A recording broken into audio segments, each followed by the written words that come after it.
The universe operates on principles we understand: physics, chemistry, the fundamental laws of cause and effect.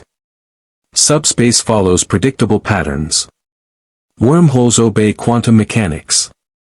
Reality itself has rules. But what happens when two universes, each with their own physical constants, their own history of conflict and hope, collide in a single catastrophic moment? What happens when a station built as humanity's last best hope for peace materializes in a quadrant already tearing itself apart in war? Captain Benjamin Sisko stood on the promenade of Deep Space Nine, staring through the viewport at an impossibility. The station's sensors had detected the subspace rupture 3 hours ago, a tear in spacetime that made the Bajoran wormhole look stable by comparison. Now, hanging in space 70,000 kilometers from DS9, was a structure that shouldn't exist. It rotated slowly, a massive cylindrical construct 5 miles long, its hull bearing scars from weapons fire that didn't match any known technology. The design was functional, almost brutalist. Rotating sections generating artificial gravity, docking bays bristling with unfamiliar fighter craft, and at its center, a tangle of what looked like jumpgate technology that Starfleet sensors couldn't begin to analyze. "Captain," Major Kira Nerys reported from Ops, her voice tight with controlled alarm. "We're receiving a transmission. Audio only. They're asking for station identification and demanding to know what happened to the jumpgate network." Sisko tapped his comm badge. "Put it through, Major." The voice that emerged was human, male, edged with the kind of exhaustion that came from too many battles. "This is Captain John Sheridan of Babylon 5 to unknown station. Our sensors show complete disruption of hyperspace navigation. We've lost contact with Earth, the Minbari Federation, and all member worlds of the Interstellar Alliance. Request immediate situational briefing and navigational data. We have civilians aboard and limited supplies." Sisko exchanged glances with his first officer, Commander Worf. The Klingon's expression was characteristically stoic, but his hand rested on his phaser. "Captain, their weapons are powered. Configuration unknown. I am reading energy signatures consistent with plasma-based and particle beam technology. Also detecting what appears to be organic technology, possibly bioengineered systems." Organic technology? Dar. Julian Bashir had emerged from the infirmary, medical tricorder in hand. "That's not possible." "Well, not without a level of bioengineering that violates Federation law," Chief Miles O'Brien finished grimly. He was studying a console, fingers flying across the interface. "Captain, I'm picking up something else. There are multiple species aboard that station. I'm reading humanoid, but also, I don't even know what to call some of these life signs. One reads almost like a sentient energy field contained in an encounter suit." Sisko made his decision. "Open a channel. This is Captain Benjamin Sisko of Station Deep Space Nine, United Federation of Planets. Captain Sheridan, I don't know how you got here, but you're no longer in your own space. We're located in the Alpha Quadrant, in orbit of Bajorans, near the mouth of the Bajoran wormhole. Whatever brought you here seems to have been a dimensional rift of some kind." There was a long pause. When Sheridan responded, his voice carried a weight that Sisko recognized, the burden of command in impossible circumstances. "Dimensional rift. That would explain why every star in our navigational database is wrong." Another pause. "Captain Sisko, I'm requesting permission to establish formal first contact protocols. We have over 250,000 beings aboard this station representing more than 100 different species and governments. They're going to have questions, and I need answers before panic sets in." "Permission granted," Sisko replied. "But Captain, you should know, this quadrant is currently at war. The Dominion, a power from the Gamma Quadrant, has invaded. If your station remains here, you'll be caught in a conflict you don't understand." "Captain Sisko," Sheridan's voice carried a dark humor, "Babylon 5 was built to stand between the light and the darkness. We've faced civil wars, assassinations, shadow wars, and prophesied apocalypses. If there's one thing we understand, it's being caught in conflicts that threaten everything we hold dear. The question is, do we face this one together, or do we add another enemy to your war? On the view screen in Ops, the station called Babylon 5 continued its rotation, a monument to survival in a universe that wasn't its own. Within its hull, 100 alien civilizations waited for answers. On Deep Space Nine, Sisko felt the weight of first contact settle on his shoulders. Not with one species, but with an entire interstellar community that played by rules the Federation had never encountered. "Stand by, Babylon 5, Sisko said quietly. "I'm dispatching a runabout with a diplomatic team. Let's talk face to face." As he turned to assemble his team, Sisko caught sight of the Bajoran wormhole through the viewport, its celestial blue swirls a reminder that the impossible was simply routine in this region of space. But even the prophets, he suspected, hadn't foreseen this. 2 stations. 2 philosophies of governance. 1 quadrant barely holding itself together. And somewhere in the hull of Babylon 5, technologies and powers that could tip the balance of the Dominion War in ways no one could predict. If you want to see more crossover stories exploring how different universes collide with Star Trek, hit that subscribe button and drop the name of a character or universe you'd want to see in the comments below. Live long and prosper. The runabout Rio Grande glided through the vacuum between stations, its impulse engines casting a faint blue glow against the hull of Babylon 5. Inside the cramped cockpit, Sisko piloted with practiced ease while his passengers prepared for what might be the most consequential first contact since the Federation's founding.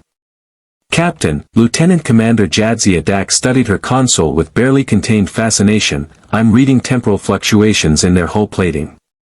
Not decay. More like chronometric particles embedded in the superstructure itself.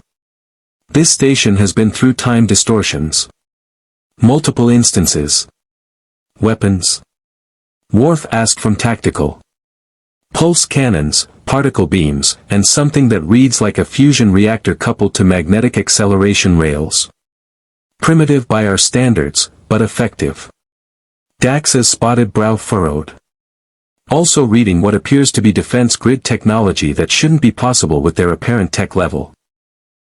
It's almost as if they've had help from more advanced species," Sisko finished. He'd suspected as much. The station's design spoke of pragmatic engineering born from necessity, but certain systems showed sophistication that didn't match the whole. "Major, what's your assessment?" Kira Nerys sat in the aft section, her jaw tight. "They claim to represent 100 species, but I'm reading power dynamics similar to what we saw during the occupation. There are clearly dominant powers and subordinate ones. Some of those life signs are barely registering as more than slaves." She paused. "I don't like it. The Federation was built on the principle that all species deserve representation," Sisko acknowledged. "But we don't know their history. Let's not assume the worst before we've even met them." The Rio Grande received docking clearance from Babylon 5's flight control, a woman with a Russian accent who directed them to Blue Sector, Bay 7. As they approached, Sisko noted the frenetic activity visible. Ambassador Carr of the Narn regime, a warrior diplomat whose species had endured genocide. Beside him, shorter and draped in elaborate clothing that screamed aristocracy, stood a figure whose calculating eyes and cruel smile made Sisko's tactical instincts flare. Ambassador Londo Mollari of the Centauri Republic, a fading empire clinging to past glories through political maneuvering that bordered on treachery. "Captain Sisko," Sheridan stepped forward, extending his hand in the ancient human gesture of peace. "Welcome to Babylon 5. I wish the circumstances were better." Sisko grasped his hand firmly. "As do I, Captain. This is my first officer, Commander Worf. Lieutenant Commander Jadzia Dax, my science officer. And Major Kira Nerys, Bajoran Militia." Sheridan made introductions, and as each ambassador acknowledged the DS9 crew, Sisko felt the undercurrents of tension. Kara's eyes lingered on Kira with recognition, another freedom fighter, another survivor of occupation. Londo assessed them with the gaze of a predator evaluating potential prey or allies. Delenn studied them with something approaching religious reverence. "You said your station represents 100 species," Sisko began. "The Federation is an alliance of over 150 worlds, built on principles of peaceful cooperation and mutual respect. Perhaps we have more in common than we first thought." "Perhaps," Sheridan agreed, but his tone suggested complications. "But Captain, the Interstellar Alliance wasn't built in peacetime. We forged it in fire, during a war against forces that viewed organic life as irrelevant. We've had to make compromises your Federation might find uncomfortable." "We've made compromises too," Kira interjected sharply. "We're currently fighting a war against the Dominion. A power that believes order through genetic engineering and forced assimilation is the only path to stability." Kara's eyes widened. "Forced assimilation. We know something of that. The Centauri occupied our world for a century. They enslaved us, stripped our resources, and left us to rebuild from ruins." His gaze shifted to Londo with barely restrained hatred. Londo spread his hands in a theatrical gesture of innocence. "Ancient history, dear Kar. The Republic has moved past such barbarism. Mostly. Gentlemen," Delenn's voice cut through the tension like a blade wrapped in silk. "We are not here to rehash old grievances. Captain Sisko, you mentioned a war. We have recently concluded our own, one that cost millions of lives and nearly destroyed several species entirely. If this Dominion is as dangerous as you suggest, perhaps our experience could prove valuable." Worf spoke for the first time, his deep voice carrying weight. "Your station possesses technology unknown to the Federation. Organic systems. Temporal distortions. Energy signatures that defy our physics. If you truly wish to help, we need to understand what you bring to this quadrant, and what dangers might follow you." Sheridan and Ivanova exchanged glances. It was a conversation without words, the kind that came from years of shared command. "Commander Worf," Sheridan finally said, "you're right to be concerned. But some of those technologies aren't ours. They belong to species we've allied with, or fought against.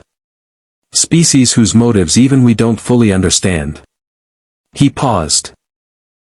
"And yes, some of them came through the rift with us."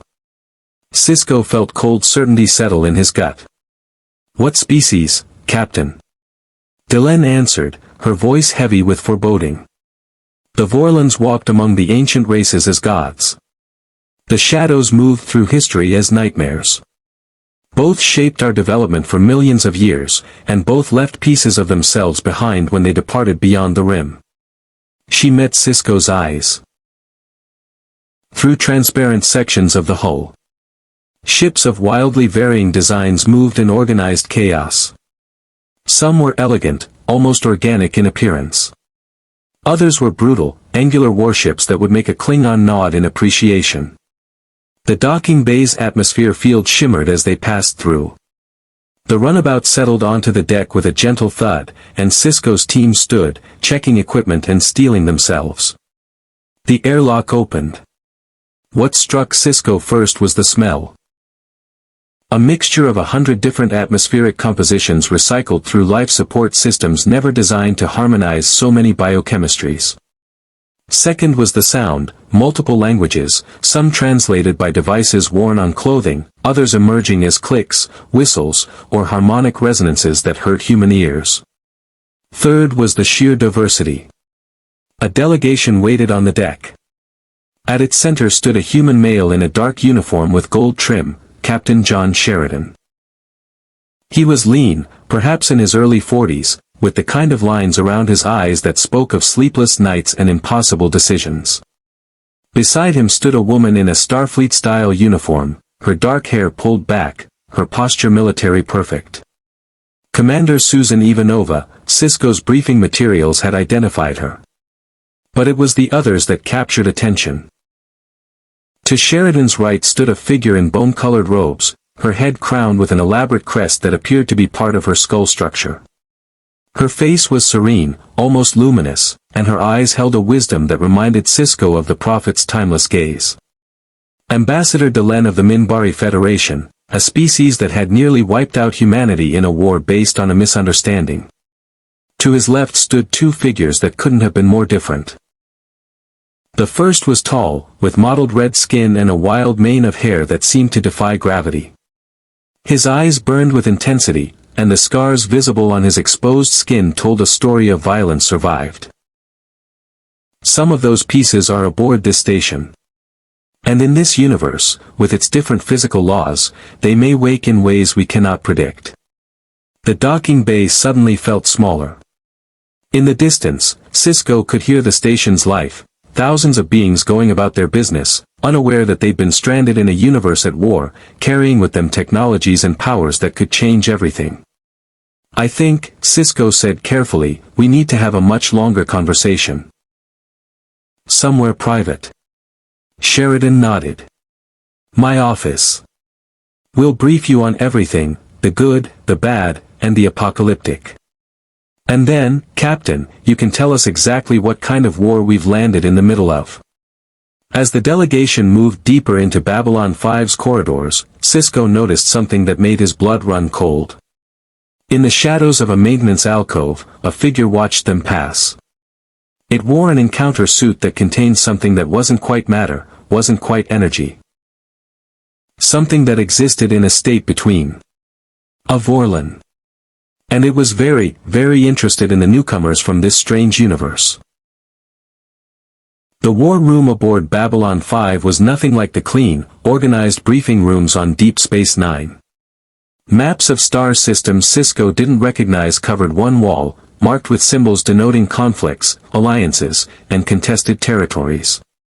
The table was scarred from years of use, and the chairs didn't match, scavenged from a dozen different sources during the station's tumultuous history. Sheridan gestured for everyone to sit. Ivanova stood at a console, calling up data that flickered across multiple screens. Delenn took a position near the viewport, her posture suggesting meditation more than military alertness. Carr and Londo sat as far apart as the table allowed, radiating mutual hostility. Before we begin, Sheridan said, I need to introduce someone who's been waiting outside. Chief Michael Garibaldi, head of station security. The door opened, and a stocky human entered, his eyes constantly scanning, cataloging threats. He carried himself like a man who trusted no one completely, not even his allies. Captain. Commanders. Ambassadors. He nodded to each in turn. I've got 300 species on this station, and about half of them are demanding answers we don't have. The Drazi are threatening the Brakiri over trade disputes. The Pakmare are complaining about replicator technology contaminating their sacred carrion. And the Centauri, he shot a look at Londo, are already trying to establish black market operations with your cargo bay workers. Londo smiled innocently. One must adapt to changing circumstances, Mr. Garibaldi. Gentlemen, Sisko interjected, perhaps we should start with what you need to know about this quadrant, and then you can explain what we're dealing with in terms of your technologies and, advanced species. Dax activated her tricorder, projecting a holographic map of the Alpha Quadrant into the center of the table. This is Federation space, she indicated a large region. The Klingon Empire here, our allies. The Romulan Star Empire, currently neutral but historically hostile. The Cardassian Union, weakened after years of occupation of Bajorans, that's our world, and now part of the Dominion. The Dominion, Worf continued, his voice grim, is ruled by the Founders, shapeshifters who can assume any form. They view solids, non-shapeshifters, as inferior. They've genetically engineered two servant races. The Vorta, who handle administration and diplomacy, and the Jem'Hadar, warriors bred for combat and addicted to a drug called Ketracel White that ensures loyalty. Carr leaned forward, his red eyes gleaming. Shapeshifters. Genetic engineering. Enforced addiction. His voice carried the weight of personal experience. This dominion sounds remarkably like what the shadows preached: order through control, power through subjugation. We fought a war against that philosophy. And barely won, Ivanova added quietly. The Shadow War cost us everything. Earth's government fell to fascism. We had to break away from our own homeworld to fight for what was right. Species that had been neutral for thousands of years were forced to choose sides or be destroyed. Sheridan pulled up images on the console, vessels that made Starfleet officers lean forward in alarm. Ships that seemed to be alive, all organic curves and biomechanical horror. These are shadow vessels. Living ships, grown not built, powered by telepaths forcibly integrated into their systems. One of these could take on a fleet and win. Telepaths, Bashir said from where he'd been quietly observing. You use telepaths as living components? The shadows did, Delenn corrected, her voice carrying shame and anger. We fought to free those trapped souls. But yes, in our universe, telepaths are both gift and curse. Humans have them. So do Centauri, Narn, Minbari, dozens of species. Most are regulated, trained, controlled. Some are hunted. Kira's expression hardened. Regulated. You mean oppressed? In some cases, yes, Sheridan admitted. The Psi-Corps on Earth became a shadow government unto itself. Telepaths who refused to join went underground or were imprisoned. It's one of the darkest chapters in our history, and it's not over. Worf stood abruptly. Captain Sisko, these people bring technologies and philosophies that violate core Federation principles. Genetic engineering. Telepathic slavery. Species subjugation. We cannot allow. Commander, Delenn's voice cut through his objection like a blade, do not presume to judge us before you understand what we have survived. The Minbari nearly exterminated humanity because of a tragic misunderstanding. We stopped only when we discovered that human and Minbari souls were being reborn in each other's people, that we were becoming one species whether we wished it or not. She stood, her presence suddenly commanding. I myself am a hybrid, transformed through ancient technology to bridge our peoples. Do you call that genetic engineering? Or evolution? Or prophecy? The room fell silent. Sisko studied Delenn with new eyes, understanding now why she carried herself with such gravitas. She was literally a bridge between species, her very body a testament to choices that must have cost everything. We're not here to judge, Sisko said carefully. But we need to understand what happens next. Your station is here. Your people are here. Some of your technologies are clearly superior to ours in specific areas. The Dominion will learn of your presence within days, if they haven't already. The question is, what do we do about it? Garibaldi pulled up security footage on his pad. Captain, we've already got a problem. About 2 hours ago, I caught something, trying to access our database through a maintenance port. When my people confronted it, it changed shape and disappeared into the ventilation system. Worf's hand moved to his phaser. A founder. A changeling, Garibaldi corrected. That's what you call them? We've dealt with shapeshifters before. The worst was a creature called a death cloud that could assume any form and fed on life energy. Took us weeks to hunt it down. The founders are not mere creatures, Worf said coldly. They are the rulers of a quadrant. They have infiltrated governments, replaced key officials, and turned allies against each other through paranoia alone.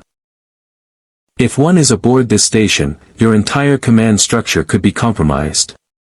Londo laughed, a bitter sound. Paranoia. Yes, we know all about that.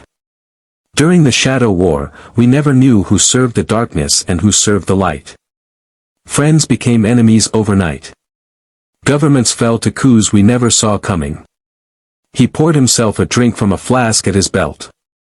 "Welcome to our world, Commander Worf.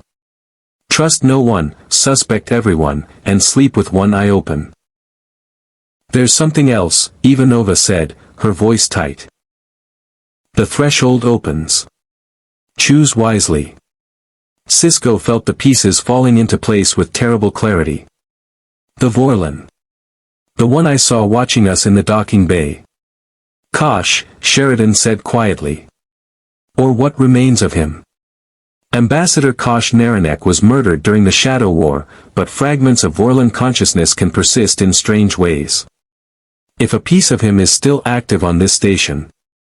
He trailed off, the implications too vast to voice. Dax was studying her tricorder with growing alarm. "Benjamin. I'm detecting quantum fluctuations in the station's lower sections. It's as if reality is becoming thinner there. Whatever this great machine is, it's interacting with local spacetime in ways that could destabilize the entire sector." Carr stood abruptly. "Then we must act. In my experience, when ancient powers stir, civilizations fall. The shadows nearly destroyed us all. If the Vorlons have left something dangerous on this station, we cannot allow." The lights flickered. Once. Twice. Then steadied. Garibaldi's link chirped. "Chief, this is CNC. We've got multiple unidentified vessels dropping out of what looks like subspace near the station. Configuration unknown. They're powering weapons." Sheridan and Sisko moved as one toward the command center, their crews following. As they ran through Babylon 5's corridors, Sisko realized the truth with cold certainty. The Dominion had found them. And they wanted to know what this impossible station brought to their war. Babylon 5's command and control center was organized chaos. Crew members from multiple species worked at stations designed for different physiologies, some standing, others in specialized seating, a few interfacing through neural connections that made Starfleet officers visibly uncomfortable. The main view screen displayed a tactical situation that turned Sisko's blood cold. 12 Jem'Hadar attack ships had emerged from subspace in formation, their insectoid hulls bristling with Polaron weaponry. They maintained a holding pattern at 40,000 kilometers, neither advancing nor retreating, a tactic Sisko recognized. They were gathering intelligence, assessing this unknown station's capabilities before committing to assault. "Shields up," Ivanova ordered from her position at tactical. "Starfury squadrons to launch readiness. Activate defense grid." Sheridan moved to the command chair with practiced ease, his eyes scanning multiple displays. "Garibaldi, seal all non-essential sections. I want internal sensors at maximum. If we've got a changeling aboard, this is exactly when it'll make its move." "On it," Garibaldi confirmed, already coordinating with security teams throughout the station. Sisko touched his comm badge. Sisko to DS9. "Major, we have a situation. Jem'Hadar attack ships are holding position near Babylon 5. Scramble defensive perimeter and get me a channel to Starfleet Command." "Acknowledged," came Kira's crisp response. "Captain, we're also picking up something else. Long-range sensors detect a Dominion battleship entering the sector. ETA 12 minutes. Worf studied Babylon 5's tactical display with a warrior's eye. "Captain Sheridan, your weapons. What is their effective range and yield?" Ivanova answered without taking her eyes from her console. "Particle beams effective to 30,000 kilometers. Pulse cannons can engage at 50,000 with decreased accuracy. Our fighters, Starfuries, are equipped with pulse weapons and can operate in." "Have you faced an enemy that can adapt their shields to your weapons after the first few shots?" Worf asked grimly. "Jem'Hadar vessels learn quickly. Your initial advantage will disappear within minutes of engagement." Delenn had moved to a communication station, her fingers dancing across controls with surprising familiarity. "Captain, I am receiving a transmission. Audio only. It is unusual. Put it through, Sheridan ordered. The voice that emerged was smooth, cultured, entirely too pleasant. Unknown station, this is First Qudaketan of the Jem'Hadar. You will identify yourselves and explain your presence in Dominion contested space. You will also surrender the Federation officers detected aboard your vessel. Compliance will result in swift integration into the Dominion. Resistance will result in your destruction. You have 3 minutes to respond. Kar's laugh was harsh and bitter. How familiar. The Centauri made similar demands when they invaded Narn. They also promised swift integration. His eyes found Londo. They lied. Londo had the grace to look uncomfortable, but said nothing. Sheridan stood, straightening his uniform. Open a channel. This is Captain John Sheridan, commanding Babylon 5. We are not part of your dominion, and we don't recognize your authority over this station or its inhabitants. These Federation officers are our guests, and we don't surrender guests to threats. If you want a fight, you'll get one. If you want to talk, we're willing. But make no mistake, this station has survived civil wars, alien invasions, and forces you can't begin to comprehend. Stand down, or learn exactly what we're capable of. Sisko stepped forward. First Qudaketan, this is Captain Benjamin Sisko of the Federation starship. Captain Sisko. The Vorta's voice held recognition, and that was never good. The emissary of the prophets.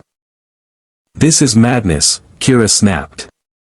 They're treating this station like salvage to be claimed by whoever gets here first.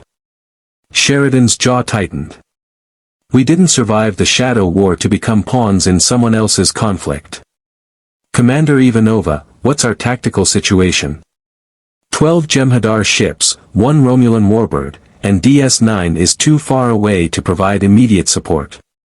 Our Starfaries could engage, but we'd take casualties.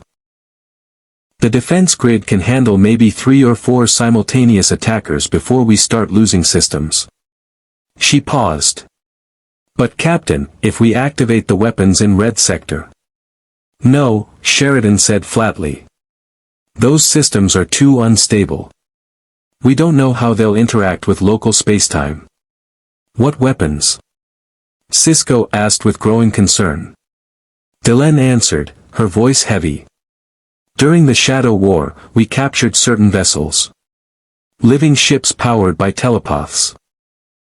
We believe them all destroyed or released, but some were too damaged to release, Sheridan finished. We kept them in case of emergency, hoping we'd never need them. Using them requires integrating human telepaths into organic technology designed for beings who view us as cattle. Kar stepped forward, his voice carrying the weight of someone who'd made impossible choices. I fought aboard a shadow vessel once, Captain Sheridan. I know the cost. But I also know what it means to watch your people die because you refuse to use every weapon at your disposal. The Narn understand this better than most. The Narn understand survival at any cost, Londo countered. Which is why you nearly destroyed yourselves before the Centauri ever arrived. Some weapons should remain unused, Kar. Some doors, once opened, can never be closed. The tactical display updated. The Jem'Hadar ships were advancing slowly, maintaining formation. The Romulan warbird held position, its weapons charged but not locked. The Founders are quite interested in you. Your presence aboard this anomalous station suggests it may hold strategic value. My orders are clear, secure the station or destroy it. The choice is yours. Dax was studying her tricorder, her expression growing alarmed. Benjamin, I'm reading weapons charging on all 12 ships. But there's something else, chronoton particles building up in local subspace. Someone's preparing to open a temporal rift. Temporal rift? Ivanova's head snapped up. We've dealt with time travel before, but never in combat. What are they trying to do? The Dominion doesn't use temporal warfare, Sisko said slowly, pieces falling into place. Which means someone else is here. Someone who knows about Babylon 5 and its history with time. The view screen flickered, and a new vessel appeared on sensors, sleek, elegant, and utterly deadly. Its configuration was unmistakable to anyone who'd studied Alpha Quadrant politics. Romulan warbird, Worf identified immediately. Deridex class. Cloaking device disengaging. The massive vessel materialized between Babylon 5 and the Jem'Hadar formation, its green hull gleaming under the station's external lights. A new voice joined the communication channel, female, cold, calculating. This is Commander Torith of the Romulan Imperial Fleet. The Star Empire has monitored this spatial anomaly with great interest. Captain Sheridan, your station possesses technology beyond current Federation capabilities. Technology that could shift the balance of power in this quadrant. The Romulan Senate offers protection and alliance in exchange for access to your knowledge.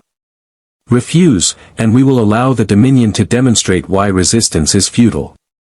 Londo clapped his hands together with theatrical delight. Ah! Now we have a proper negotiation. Multiple parties, conflicting interests, threats, and counter-threats. This is politics as it should be practiced. And on Babylon 5, deep in the restricted sections, ancient and terrible technologies stirred. Sisko made a decision. Captain Sheridan, I'm ordering the USS Defiant to your position. She's equipped with ablative armor and quantum torpedoes, weapons the Dominion hasn't fully adapted to yet. We can provide cover while you evacuate non-essential personnel. Evacuate where? Garibaldi asked bluntly. We've got 250,000 people aboard, Captain. Most of them have nowhere else to go. Babylon 5 isn't just a station, it's home. The countdown on the communication channel reached 0. First Cuda Ketan's voice returned, no longer pleasant. Your time is expired. Prepare to be boarded or destroyed. Victory is life. The Jem'Hadar ships surged forward, Polaron weapons firing in coordinated volleys. Babylon 5's defense grid activated, particle beams lancing out to meet the assault. Space erupted in plasma fire and energy discharges as two philosophies of war collided. The Dominion's genetic superiority against humanity's stubborn refusal to surrender. But deep in Red Sector, something else awakened. Something that had slept since the Shadow War ended. Something that heard the call of combat and hunger and ancient, terrible purpose. A Shadow fighter's organic heart began to beat.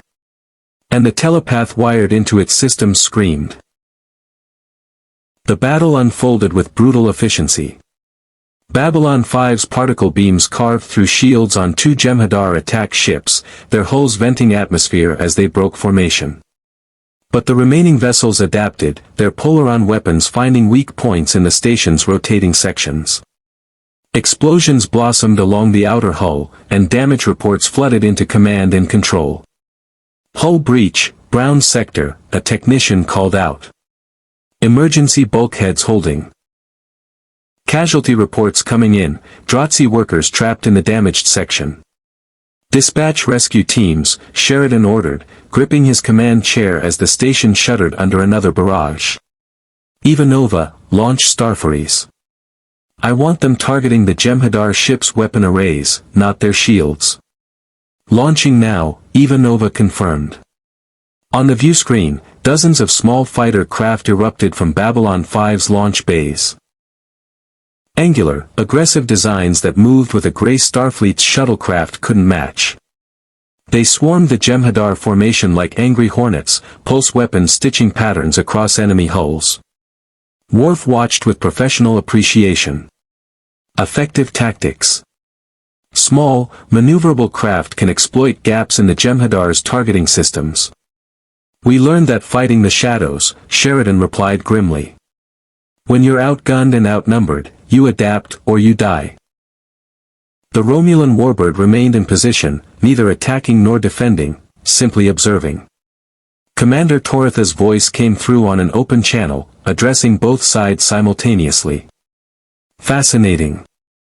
The Dominion's vaunted warriors struggle against a station that shouldn't exist. Captain Sheridan, the Star Empire's offer remains open. We could end this conflict with a single disruptor salvo. All we ask is cooperation. And subjugation, Kira muttered. The Romulans never offer help without chains attached. Sisko was coordinating with DS9, watching as the Defiant detached from its moorings and engaged warp drive. And they feed on the pain of the telepaths wired into their systems. The Shadow Fighter didn't hesitate. It streaked toward the nearest Jem'Hadar ship, weapons that weren't quite energy and weren't quite matter slicing through shields as if they didn't exist. The attack ship's hull simply ceased being, atoms scattered across space in patterns that defied physics. By the prophets, Dax whispered, her tricorder reading spiking. Benjamin, that vessel operates on principles that violate our understanding of spacetime. It's not just destroying matter, it's erasing it from local causality. The remaining Jem'Hadar ships broke formation, attempting to surround the Shadow Fighter. Polaron beams hammered its hull, but the organic armor regenerated faster than the damage could accumulate. The fighter spun, impossibly agile, and two more attack ships died screaming. First Kuda-Ketan's voice crackled with something Sisko had never heard from a Jem'Hadar before, uncertainty. What manner of weapon is this? Our sensors cannot track it. Our weapons cannot destroy it. That's not a weapon, Sheridan said quietly. That's a person. A telepath named Carolyn Sanderson who volunteered to pilot that thing because she thought she could control it. His hands clenched into fists. She was wrong. On the view screen, the Shadow Fighter had turned its attention to the Romulan warbird. Commander Toritha's calm facade shattered. All weapons, fire. Maximum power to shields. Evasive maneuvers. The massive warbird's disruptors lashed out, enough firepower to vaporize a small moon. The Shadow Fighter flew through the barrage, its movements organic, almost playful. It circled the Romulan vessel once, twice, as if studying it. Then it struck. The warbird's shields collapsed. Not failed. Collapsed, folding in on themselves in a cascade that pulled hull plating inward like paper crushed in an invisible fist. The vessel's elegant form buckled, and escape pods began launching in. Desperation. Torith to all ships, the Romulan commander's voice was ragged. Retreat. Immediate retreat. This sector is lost.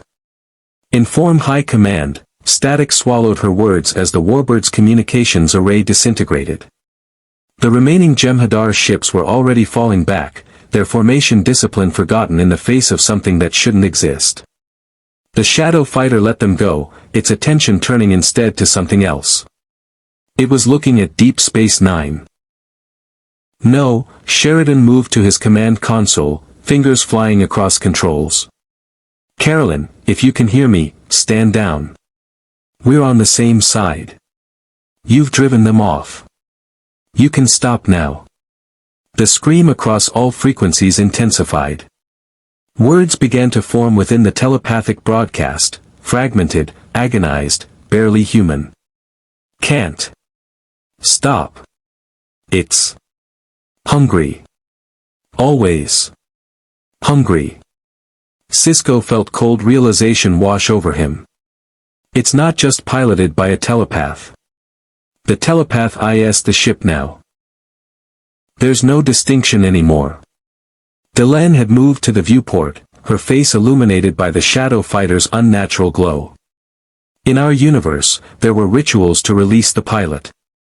Ancient Vorlon technology designed to separate consciousness from vessel.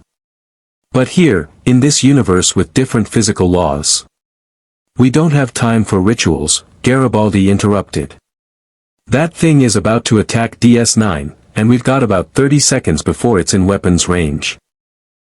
Worf drew his phaser, a futile gesture against a vessel in space, but the instinct was pure. Captain Sisko, recommend we evacuate DS9 and destroy the station rather than allow that abomination to. Belay that, Sisko snapped. We don't abandon stations, Commander. We find another way. Carr stepped forward, his voice carrying the weight of terrible experience. There is one option. During the war, the Narn developed countermeasures against shadow vessels. ETA 7 minutes, Captain Sheridan. Can you hold that long? An explosion rocked command and control before Sheridan could answer. Sparks erupted from a console, and a Minbari technician stumbled backward, his uniform smoldering. Garibaldi was there instantly, pulling him to safety while Delenn moved to take over the damaged station. Primary power coupling damaged, she reported, her serene demeanor cracking slightly. Switching to secondary systems. Captain, the defense grid is operating at 60% efficiency. Another sustained assault will overwhelm our... The lights died. Emergency systems kicked in after 3 seconds that felt like eternity, bathing command and control in red emergency lighting. But something had changed. The air felt charged, electric, as if the station itself was holding its breath. Report. Sheridan demanded. Garibaldi was already working his console, his face illuminated by the screen's glow. Captain, we've got a massive power drain. Something in red sector just activated and pulled enough energy to black out half the station. He looked up, his expression grim. The shadow fighter. It's awake. A sound emerged from the communication system, not words, but something worse. A scream, human and agonized, merged with something that wasn't language but pure telepathic terror broadcast across all frequencies. On the view screen, a section of Babylon 5's hull tore open from the inside, metal peeling back like flesh. The thing that emerged was beautiful and horrific in equal measure. Organic technology shaped like a nightmare, all black chitinous armor and impossible angles that hurt to look at directly. It moved through space with predatory grace, and where its shadow fell across the Jem'Hadar ships, sensors went haywire. What in the prophet's name is that? Kira breathed. Death, Carr answered simply. I watched these vessels destroy entire fleets during the war. They're alive, grown, not built. How many telepaths? Bashir asked. Dozens. Perhaps 100. Carr's expression was grim. And the effort usually kills most of them. We discovered this by accident when shadow vessels attacked a transport carrying Narn telepaths fleeing persecution. They fought back the only way they could, by joining their minds and screaming louder than the shadow. Londo had been uncharacteristically quiet, but now he spoke, his voice stripped of its usual theatrical flourish. The Centauri have telepaths as well. Not many, and most are kept hidden from your Psi-Corps regulations, but they exist. If this is truly necessary, I can make them available. Sheridan looked at Londo with something approaching respect. That's remarkably selfless of you, Ambassador. Don't mistake necessity for virtue, Captain, Londo replied. If that vessel attacks DS9 and triggers a wider conflict, we're all dead anyway. Better to sacrifice a few than lose everything. The shadow fighter had stopped its approach to DS9. It hung in space, the telepathic broadcast shifting, fragmenting. New words emerged, desperate and pleading. Kosh. Where? Kosh. Help. Please. Delenn gasped. She's calling for Ambassador Kosh. She remembers him. She turned to Sheridan. Captain, when I said fragments of Kosh might persist on this station, what if he's still here? What if he can reach her? That's a lot of what-ifs, Garibaldi said. And we've got about 10 seconds before that thing decides whether to attack or retreat. Sisko made a decision born from years of living with the Prophet's nonlinear influence. Captain Sheridan, do you have a way to contact this Kosh? Or whatever remains of him? Sheridan hesitated only a moment. Delenn, take them to the chamber. You know the one. Garibaldi, coordinate with the Narn and Centauri telepaths. If this goes wrong, we need a backup plan.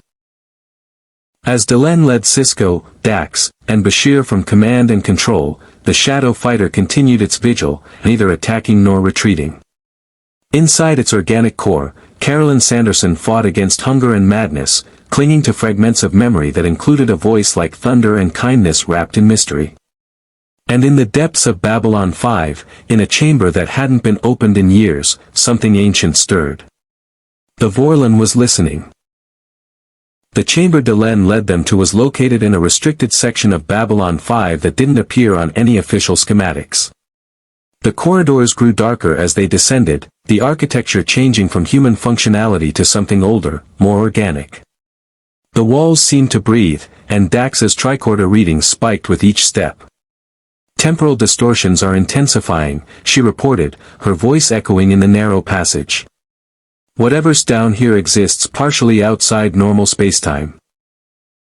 Ambassador Kosh maintained this chamber during his time on the station, Delenn explained, her hand trailing along the wall with something approaching reverence. The Vorlons were, one of the first ones, ancient beyond mortal comprehension. They shaped younger races for millions of years, guiding us toward order and light. But their methods. She paused. Their methods were not always kind. Bashir studied the walls with a physician's curiosity. These readings suggest bioorganic technology integrated directly into the station's infrastructure. It's growing, spreading through the superstructure like a circulatory system. The Vorlons left pieces of themselves everywhere they went, Delenn said. Seeds of influence. Fragments of consciousness embedded in technology, in genetics, in the very fabric of space itself. When Ambassador Kosh was murdered, we thought his essence dispersed. But the Vorlons do not die as we understand death. The corridor opened into a vast chamber that defied the station's physical dimensions. It was larger inside than the surrounding structure should allow. The space was dominated by a crystalline matrix that pulsed with amber light, and at its center floated an encounter suit. Empty. Waiting. Sisko felt the hair on the back of his neck rise. The presence here was overwhelming, pressing against his consciousness like the prophets did when they communicated through the orbs. But this was different, colder, more alien, carrying the weight of. Approaching, weapons armed but holding fire. On the station, he knew Worf would be coordinating with Captain Sheridan, preparing for the worst. The Vorlon extended an appendage toward the shadow vessel, and golden light streamed from the encounter suit across the vacuum. It touched the fighter, and the telepathic screaming that had filled all frequencies suddenly transformed into something else, a conversation in a language older than human speech. Carolyn Sanderson's fragmented consciousness responded. Through the Vorlon's connection, Sisko heard her thoughts with terrible clarity. I can't let go. If I release the ship, I'll die. The integration is complete. We're one organism now. I can feel it thinking, feeling, hungering. It wants to hunt. It wants to kill. And part of me wants that too. Kasha's response was not gentle. Choose. Remain. Become. Shadow. Or. Release. Become. Memory. Light. Those are the only options. Bashir protested. Death or corruption? There has to be another way. Medical science, genetic reconstruction, neural pattern restoration. Mortal. Arrogance. The Vorlon's attention turned to Bashir, and the doctor staggered under the weight of it. You. See. Body. Mind. Disease. Cure. Simple. Binary. Vorlon. See. Pattern. Essence. Soul. Complexity. Eternal. Dax steadied Bashir, her own expression troubled. He's saying that from their perspective, we're thinking too small. This isn't about biology or psychology. It's about fundamental identity. Who Carolyn is versus what the shadow vessel is trying to make her become. Exactly, Delenn confirmed. The shadows believed in strength through conflict, evolution through chaos. They would praise Carolyn's transformation, celebrate her transcendence of weak flesh. The Vorlons believe in order, in maintaining the distinction between self and other. To Kosh, Carolyn's choice is simple: remain herself and die. That made Starfleet tricorders overload. And a voice emerged, not through speakers, but directly into their minds. Ancient. Vast. Terrible in its power and alien beauty. Understand. The single word carried layers of meaning. Sisko felt his consciousness expand, touching something that transcended linear time. He saw Carolyn Sanderson's history, a young woman with telepathic gifts she'd been taught to fear. Trained by Psi Corps. Freed during the Civil War. Volunteered to pilot shadow technology because she believed she could master it where others failed. But the shadow vessel was designed for beings that viewed organic life as temporary, disposable. It had slowly consumed her, merging her consciousness with its hunger until she forgot where she ended and the ship began. Can you save her? Bashir asked, his medical instincts overriding fear of the incomprehensible being before them. The Vorlons gaze. If something without visible eyes could be said to gaze, turn to the doctor. More images flooded their minds. Sisko saw the shadow war from the Vorlons' perspective. Saw millions of years of conflict between order and chaos, light and darkness, two philosophies of evolution arguing through the destruction of younger races caught between them. Price. Always. Price. Delen's voice was steady, though tears streamed down her face. What price, Kosh? What must we pay to free her? The Vorlon moved toward the chamber's exit, its presence a gravity well in local reality. Follow. Witness. Understand. The question. Answer. Cost. They followed because there was no other choice. The Vorlon led them through corridors that shifted and changed, space folding to accommodate the being's passage. They emerged onto an observation deck overlooking the combat zone. The Shadow Fighter still hung in space between Babylon 5 and Deep Space Nine, its organic hull rippling with barely restrained violence. Through the viewport, Sisko could see the Defiant. Species that had achieved enlightenment when humanity was still learning to make fire. This is where he lived, Delen said softly. Where he thought. Where he watched us struggle and grow and fail and try again. Ambassador Kosh taught me many things, Captain Sisko. But the most important was a question: who are you? The chamber responded to her words. The amber light intensified, and holographic images flickered into existence. Memories stored in Vorlon technology, scenes from Babylon 5's history. Sisko saw battles, diplomatic negotiations, moments of triumph and tragedy.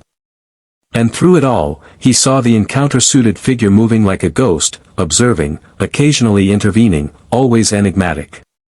Dax was scanning the crystalline matrix. Benjamin, this isn't just a computer system. It's a repository of living consciousness.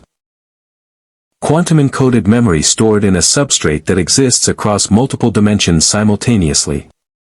If Kasha's essence is anywhere, it's here. Then we need to wake him, Sisko said. Or whatever's left of him. Vorlons do not wake, Delen corrected. They do not sleep. They simply are, existing in states we can barely comprehend. She approached the crystal matrix, placing both hands against its surface. But they respond to need. To crisis. To the question asked with sufficient desperation. She closed her eyes, and when she spoke, her voice carried harmonics that shouldn't come from a human throat, echoes of the transformation that had made her half Minbari, half human, something new and unprecedented. Kosh. Naranek. Teacher. Guide. The one called Carolyn Sanderson suffers. She is trapped in shadow technology, lost between darkness and light. She calls for you. She remembers your kindness. Will you answer? For a long moment, nothing happened. Then the chamber erupted with light. The encounter suit lifted from its position, amber energy pouring into its form. The crystalline matrix sang with frequencies. Or lose herself and become something the shadows would have praised. Through the viewport, the golden light intensified around the shadow fighter. Inside Carolyn's fragmenting mind, images flickered, memories of her life before, her family, her choices, her fears, her hopes. And woven through it all, the shadow vessel's hunger, its joy and destruction, its absolute certainty that power and survival were the only truths that mattered. "I'm afraid," her thought voice whispered. "I don't want to die. I'm only 28. There's so much I haven't done. But I can feel what I'm becoming, and that terrifies me more."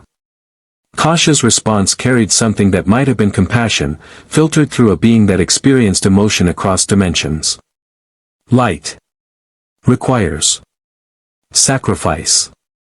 Darkness offers survival. Choose now. Both armies watch your answer. Teaches. Sisko understood then. This wasn't just about saving one telepath. The Dominion was monitoring this confrontation. The Romulans, despite their retreat, would be analyzing every second. Starfleet would file reports. And all of them would learn something fundamental about the beings from Babylon 5's universe, about the choices they made, the prices they were willing to pay. If Carolyn chose to remain fused with the shadow vessel, it would demonstrate that Babylon 5 harbored weapons of terrifying power and questionable morality. If she chose death to preserve her humanity, it would show something else entirely, that these people valued individual identity above tactical advantage. The choice would echo across both universes. In command and control, Sheridan watched the golden light surround the shadow fighter, his expression unreadable. Beside him, Carr and Londo stood together for once, united in their understanding of impossible choices. "What will she choose?" Ivanova asked quietly. "She'll choose to be human," Sheridan said with certainty. "Because that's what we taught her. That's what Babylon 5 represents, the belief that who we are matters more than what we can become." The golden light pulsed once, brilliant and terrible. The shadow fighter shuddered, its organic hull rippling. And then, with a sound like crystal shattering across dimensions, it began to break apart. The telepathic scream reached a crescendo and then, silence. In the void where the shadow vessel had been, a single escape pod tumbled through space, broadcasting a weak distress signal. Inside, barely alive, her neural patterns catastrophically damaged but fundamentally intact, Carolyn Sanderson floated in medical stasis. She had chosen the light. She had chosen death over darkness. And across the sector, in the halls of the Dominion, the Romulan Senate, and Starfleet Command, analysts would spend years trying to understand what they had witnessed. And what it meant for the war to come. The medical bay aboard Babylon 5 was a study in organized chaos.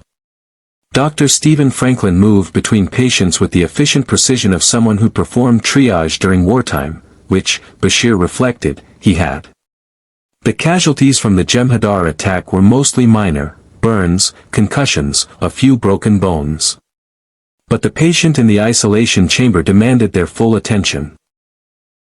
Carolyn Sanderson lay motionless on the bio bed, her body intact but her neural patterns reading like nothing Bashir had ever seen. His medical tricorder showed synaptic pathways that shouldn't exist, neurotransmitter levels that defied human norms, and entire sections of her brain that had been rewritten. "This is unprecedented," Bashir said, sharing his readings with Franklin. "Her cerebral cortex shows evidence of forced evolution."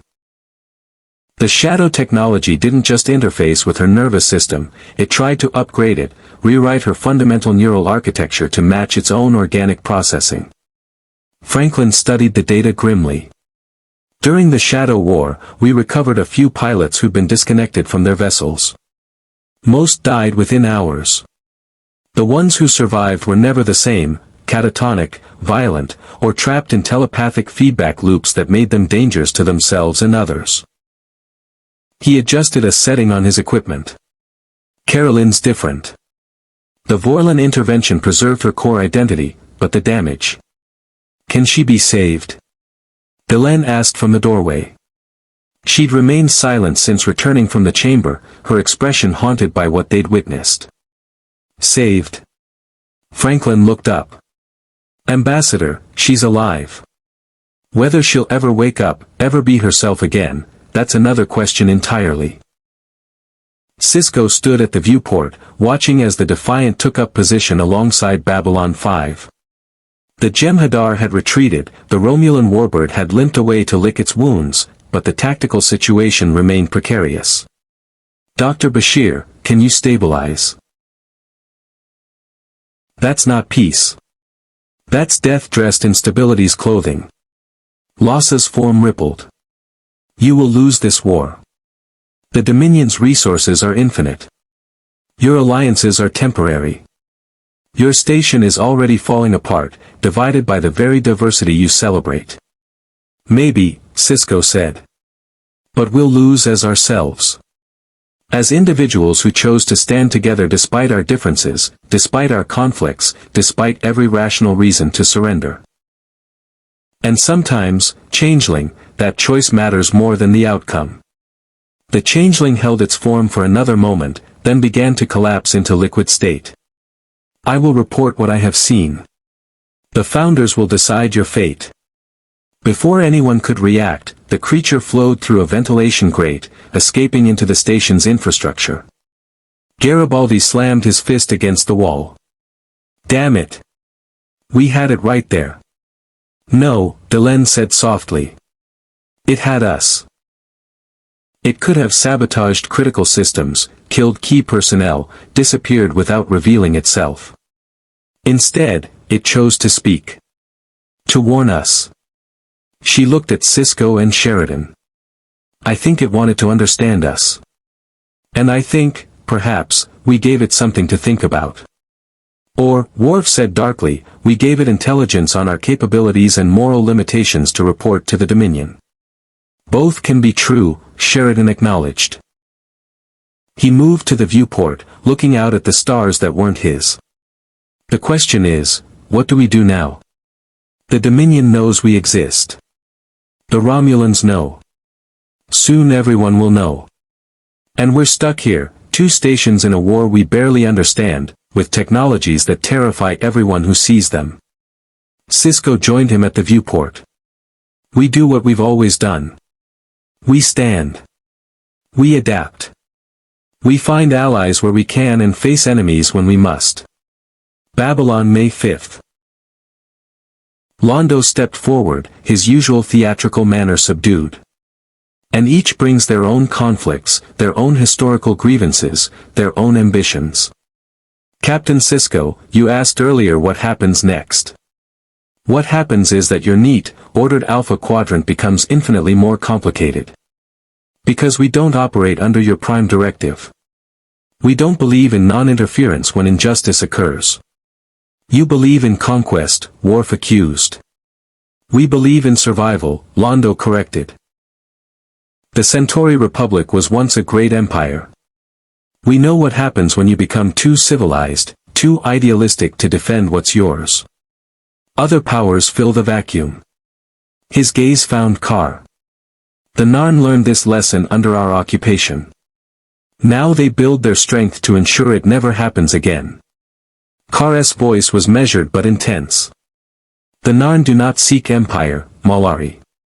We seek justice. We seek the right to exist without fear of subjugation. And yes, we seek strength. Because we learned that appeals to mercy and civilization mean nothing when facing an enemy who views you as property. This is exactly what I was afraid of, Kira said, her voice tight. Bajoran spent decades under Cardassian occupation. We know what it means to be seen as lesser, to be exploited and oppressed. And now we're supposed to work with people who openly admit to practicing conquest and occupation. Supposed to? Carr turned his intense gaze on her. Major Kira Nerys of Bajorans. I know your story. I've studied your world's struggle for freedom. The Narn fought our own war of liberation against the Centauri. We understand what burns in your heart, the rage, the determination never to kneel again. Perhaps we understand it better than your Federation does, with their clean ships and their diplomatic protocols. Sheridan held up a hand. Everyone, take a breath. We're not going to solve centuries of historical conflict in one conversation. Her for transport to DS9. We have medical facilities specifically designed for treating neurological trauma. I can try, Bashir replied, but I'd recommend keeping her here for now. Moving her could trigger another transformation. The shadow technology may be dormant in her system, but it's not gone. The doors to the medical bay opened, and Captain Sheridan entered with Garibaldi and Ivanova. Their expressions carried the weight of command decisions made under fire. Dr. Franklin, status report, Sheridan requested. She's stable but critical. Neural damage is extensive. I've placed her in a medically induced coma to prevent her brain from trying to reconnect with the shadow vessel's sensory network. Franklin paused. John, we need to talk about what happens next. That fighter's wreckage is still out there. If someone recovers it. Already handled, Garibaldi interrupted. I've got our salvage teams collecting every piece and storing them in a containment field in Red Sector. The last thing we need is the Dominion or the Romulans getting their hands on shadow technology. Worf had entered with the Babylon 5 command staff, his expression disapproving. Captain Sheridan, Starfleet regulations require that all recovered alien technology be turned over to Science Division for analysis. This shadow vessel represents a clear danger to Federation security. Commander, Sheridan's voice was polite but firm, with respect, that technology isn't from your universe. It's from ours. And we know better than anyone what happens when people try to weaponize things they don't understand. The answer is no. Then you force us to consider you a potential threat, Worf stated flatly. The room tensed. Hands moved closer to weapons. Garibaldi's security personnel, who'd been standing watch, shifted their stances. Even Delenn, serene as always, positioned herself between the two commanders. Ivanova shook her head. I've lived under government telepathic surveillance. It's not security, it's tyranny dressed in patriotic language. The Psi Corps used telepathic scans to control dissidents, to suppress free thought. I won't allow that here. Then what do you suggest? Worf demanded. We know there is a changeling aboard. Every moment it remains undetected, it gathers intelligence, sabotages systems, or replaces key personnel. This is not a philosophical debate, it's a tactical crisis. Maybe it's both, Sisko said quietly. Everyone turned to look at him. We're facing a choice that defines who we are. Do we sacrifice our principles for security? Do we become the very thing we're fighting against? The Dominion rules through control, through genetic engineering designed to create obedience. If we respond by implementing invasive scanning and surveillance, we prove that their philosophy works, that fear drives all decisions. Sheridan nodded slowly. Captain Sisko's right. Babylon 5 was built on the principle that diverse species could coexist through mutual respect and voluntary cooperation. The moment we start forcing telepathic scans, we've lost that. We've become just another station where power trumps rights. Pretty words, Garibaldi said harshly. But pretty words won't stop a changeling from sabotaging life support or replacing me and ordering security to stand down when the Dominion attacks. He softened slightly. Look, I get it. I believe in freedom too. But sometimes survival requires compromise. A commotion erupted in the corridor outside. Voices shouting, the sound of weapons fire, PPG blasts, distinctive and alarming. Garibaldi's hand went to his weapon as he moved toward the door. It opened before he reached it. The figure that entered was humanoid, but its features were shifting, unstable, as if the molecular structure couldn't quite decide what form to maintain. Right now, we have immediate problems. The Dominion is coming with overwhelming force. Our stations are vulnerable. And somewhere on this station, we have a changeling that Garibaldi's team still haven't located. About that, Garibaldi said grimly. We've been running internal sweeps, but these changelings of yours are good. Really good. We've dealt with shapeshifters before, usually through blood screening or genetic markers. But if what you're telling me is true, these founders can mimic anyone perfectly down to the cellular level. Not perfectly, Bashir interjected. They can't replicate certain complex organic structures. In the Federation, we use blood screenings. Changelings can't hold solid form long enough to perfectly mimic blood at the microscopic level. But even that's not foolproof.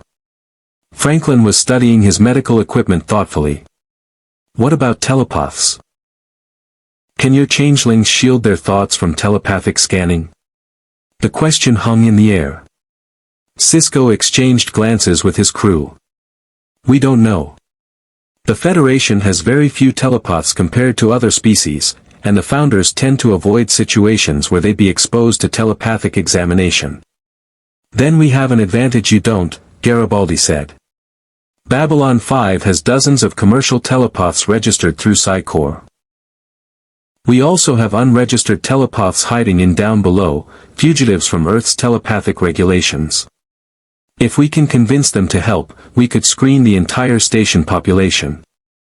At what cost? Delenn asked.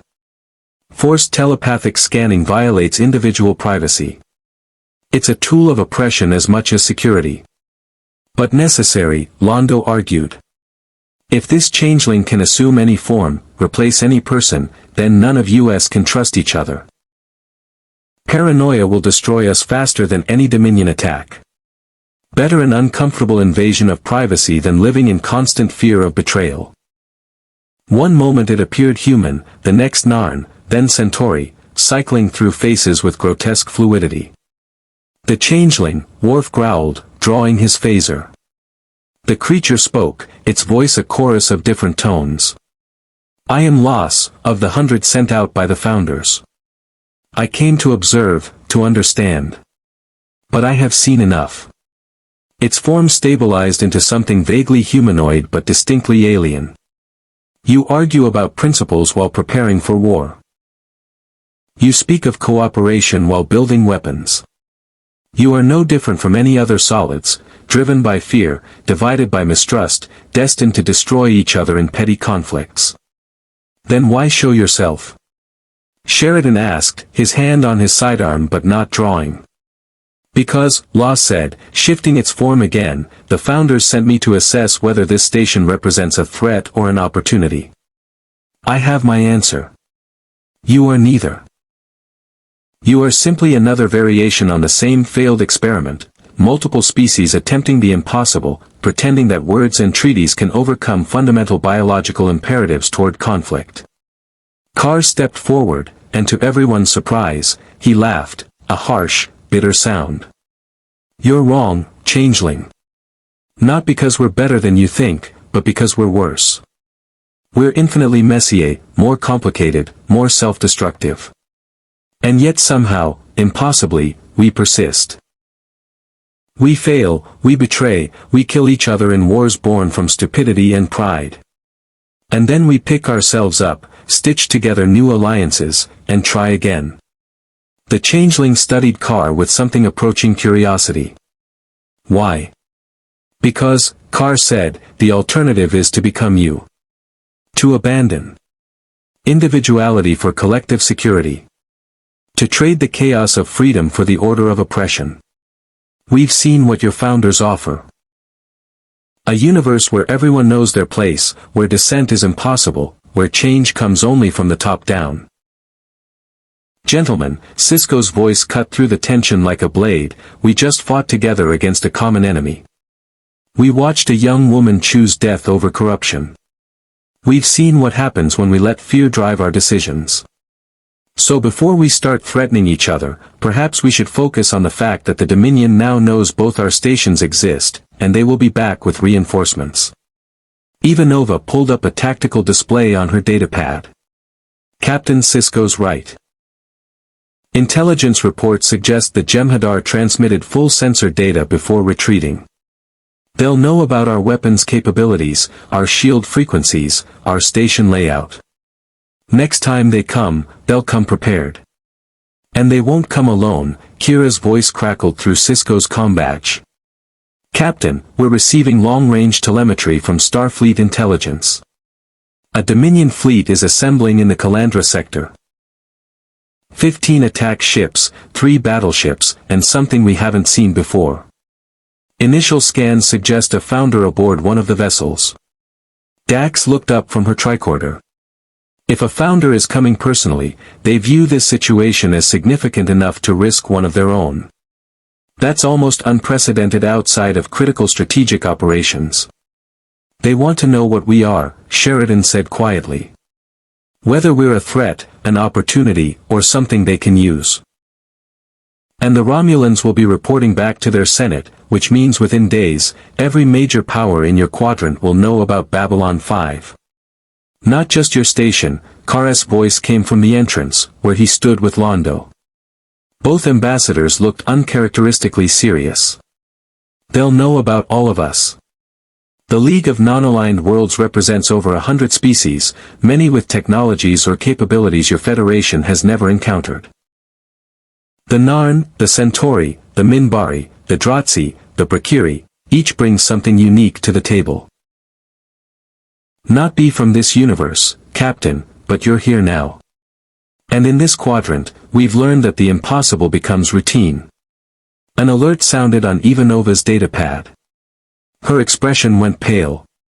Captain, long-range sensors. The Dominion fleet is ahead of schedule. They're entering the system now. 23 vessels. And they're not alone. Cardassian reinforcements are with them. How long? Sheridan asked. 20 minutes until weapons range. The two captains looked at each other, commanders from different universes united by impossible circumstances. Then we have 20 minutes to prepare, Sisko said. To decide who we are and what we're willing to do to survive. In the medical bay, Carolyn Sanderson stirred in her coma, her mind touching something vast and terrible that still whispered promises of power. And in the depths of space, the Dominion fleet advanced, carrying with them the certainty that order would triumph over chaos. One way or another. Command and control became a war room in minutes.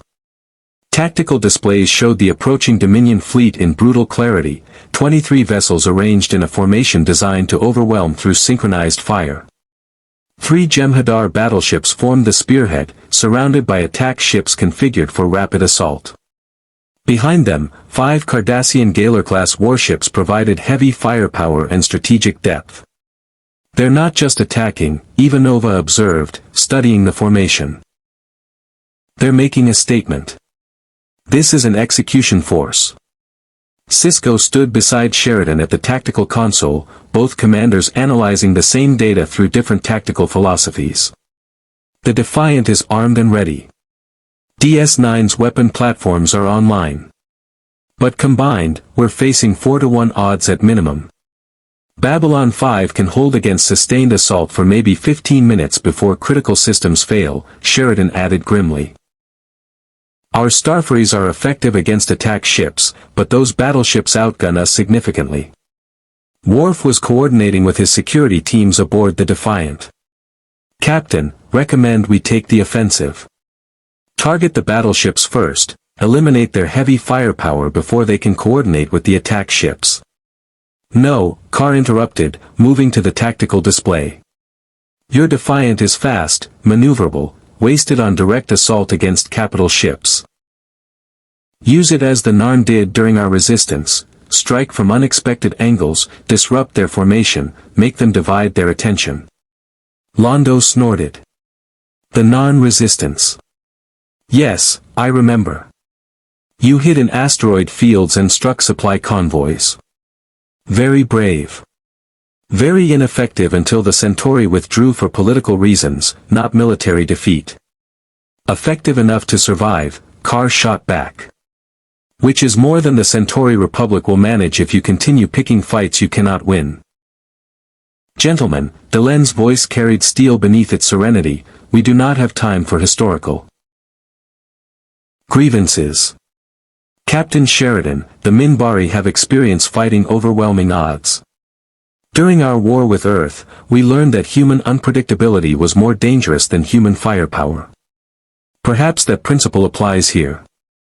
Dax was working at a science station, her fingers flying across unfamiliar Babylon 5 controls with impressive adaptability. I'm detecting unusual quantum signatures from the Dominion formation. They're deploying something, not ships, but smaller vessels. Dozens of them. The view screen updated. Between the capital ships, the space was suddenly filled with fighters, not Jem'Hadar attack ships, but something new. Smaller, more agile, configured for swarming tactics. That's new, Kira's voice came through from DS9. Starfleet intelligence hasn't seen the Dominion deploy fighters before. They've always relied on attack ships as their smallest unit. They're adapting, Bashir observed. They saw our Starfaries in action and realized the tactical advantage of small, maneuverable craft. They've copied the concept. Garibaldi was coordinating launch schedules. We've got 72 Starfaries ready for deployment. But if those Dominion fighters are even remotely comparable in capability, we're still outnumbered 3-1 in the fighter screen alone. Sheridan made a decision. Launch all fighters. Ivanova, you have command of the Starfury wings. Standard defensive pattern. Protect the station's vulnerable sections and the docking bays. Don't engage the capital ships unless absolutely necessary. Acknowledged, Ivanova replied, already moving toward the launch bay. She paused at the door. John, if this goes badly. It won't, Sheridan said with more confidence than his expression suggested. We've faced worse odds. Have we? Ivanova's question hung in the air as she departed. Sisko activated his comm badge. Sisko to Worf. Defiant to full tactical alert. Target priority, disrupt their formation. I want you moving too fast for their targeting computers to lock on. Make them chase you. Understood, Worf's voice carried grim satisfaction. The Klingon lived for this kind of tactical challenge. A new voice crackled across the communication channels, smooth, cultured, utterly reasonable. Captain Sisko. Captain Sheridan. This is Weyoun of the Vorta. I speak with the authority of the Founders, who are the Alpha and the Omega of the Dominion. We come not as conquerors, but as facilitators of order.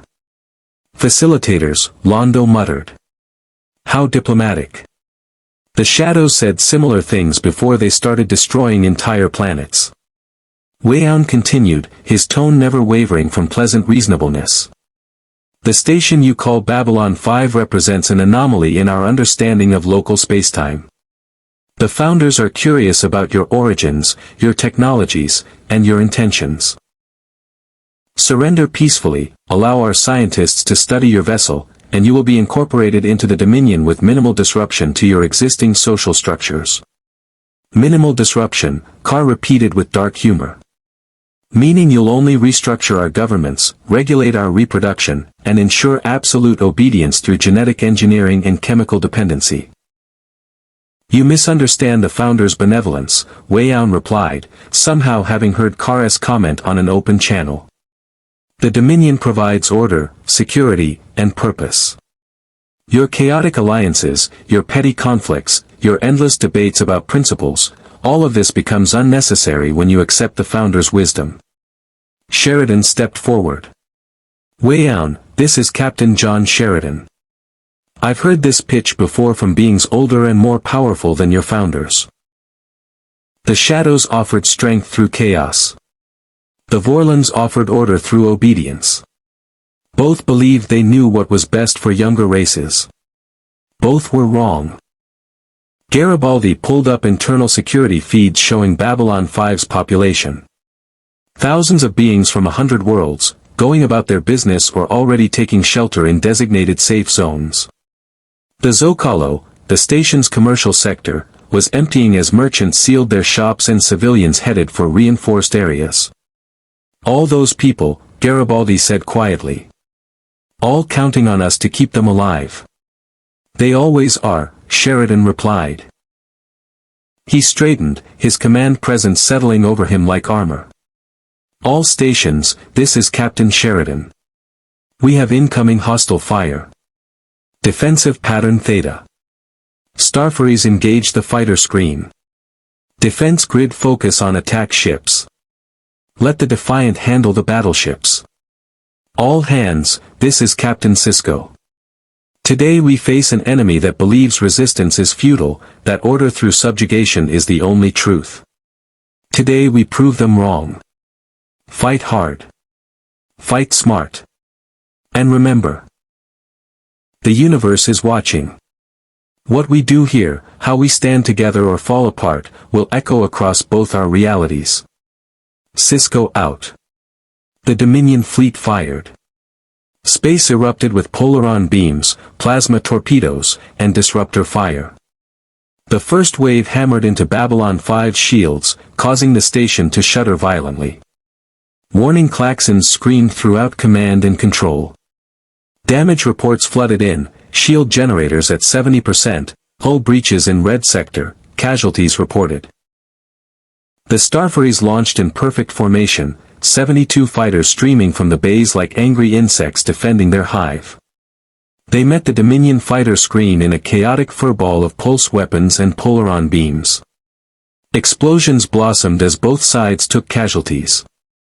The Defiant blazed through the formation, quantum torpedoes lancing out to strike at Jem'Hadar battleship's shields. The massive vessel rocked under the impact. Not like Section 31, Carr corrected sharply. The Rangers serve ideals, not governments. They answer to the cause of preserving life and light, even when doing so costs them everything. His expression softened slightly. I knew several Rangers. Good people. Brave people. Most died fighting battles no one else would fight. A communication ping interrupted them. Text only, encrypted in a code that made Babylon 5's computers struggle to translate. Delenne's eyes widened as she read it. Captain, I have received word. 3 Ranger vessels survived the transition. They are operating in the asteroid belt at the system's edge, monitoring the situation. They await orders. Sheridan's expression showed relief and concern in equal measure. 3 white stars. That's something, at least. But against a Dominion fleet of this size. Every advantage matters, Sisko said. He was studying the tactical display with the focus of someone solving a complex equation. Captain Sheridan, these White Star vessels, what are their capabilities? Minbari human hybrid design, Delenne answered. Fusion drives, gravitic propulsion, jump engines, though those won't function in this universe.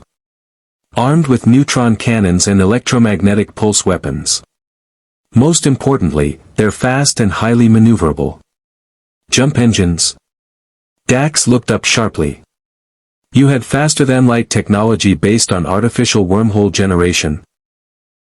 That's theoretically possible, but the energy requirements would be astronomical. The Minbari solved that problem millennia ago, Delenne said simply. Though as I mentioned, the technology doesn't function in this universe. Hyperspace doesn't exist here. Worf interrupted from the Defiant. Captains, I am detecting weapons charging on all Dominion vessels. They're preparing to fire. Time to impact, 90 seconds. The countdown had begun. Its attention diverted from the stations to the small, aggressive ship that dared challenge it. DS9's weapon platforms opened fire, providing covering fire for the Defiant as it weaved through the Dominion formation with a grace that belied its blunt, functional design. And from the asteroid belt, moving faster than Starfleet sensors could properly track, 3 White Star vessels entered the battle.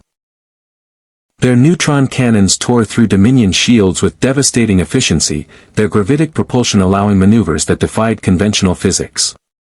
By the prophets, Dax breathed, watching the White Star's performance. Benjamin, those vessels are operating on principles we barely understand.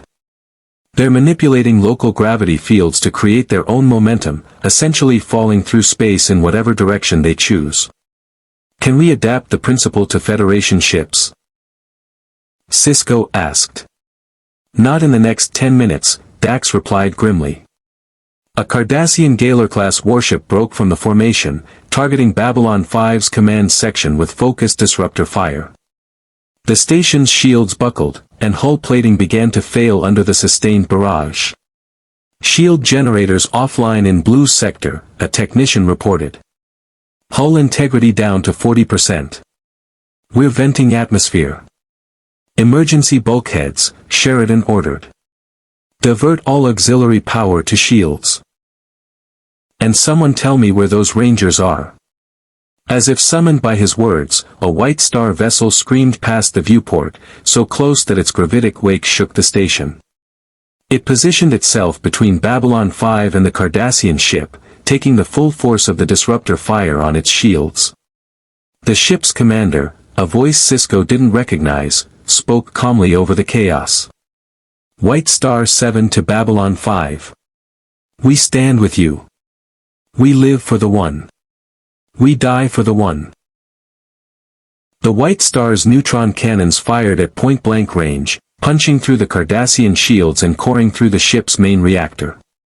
The Gaylor-class warship died in a brilliant explosion that temporarily blinded sensors.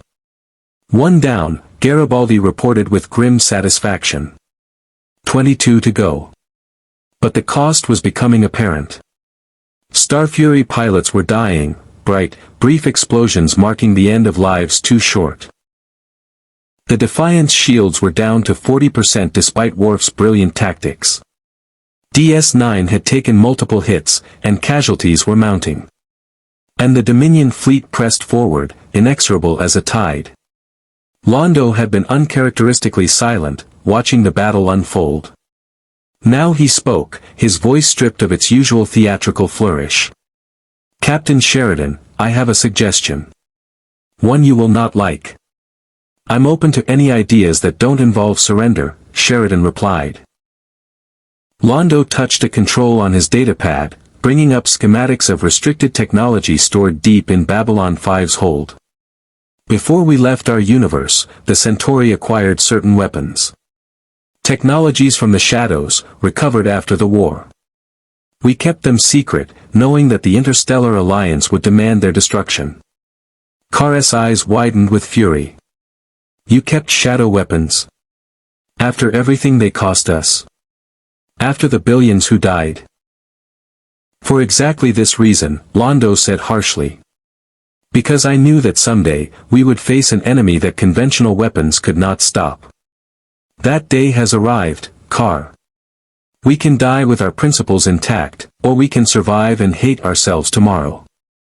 I leave the choice to you, captains. Sheridan and Sisko looked at each other, the weight of command settling like lead in their guts.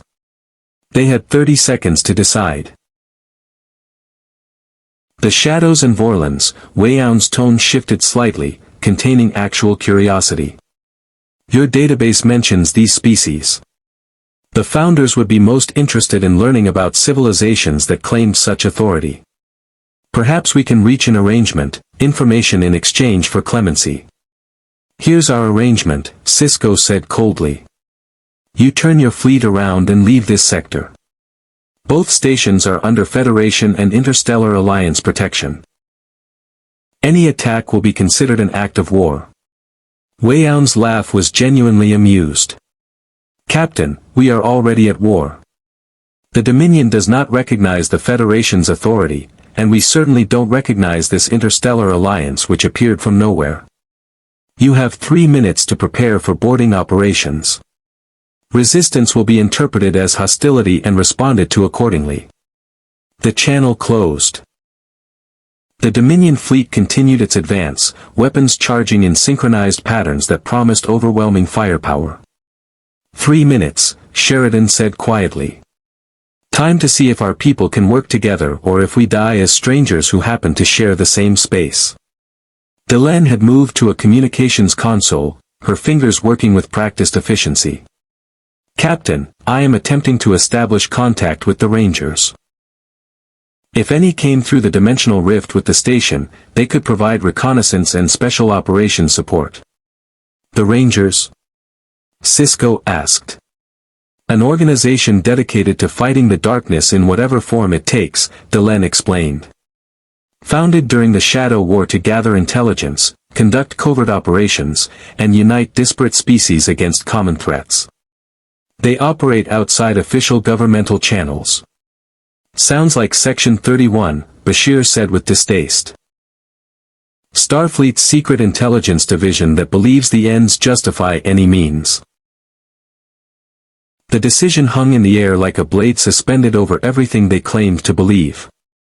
Sheridan's face was carved from stone, his eyes reflecting the tactical display's grim arithmetic.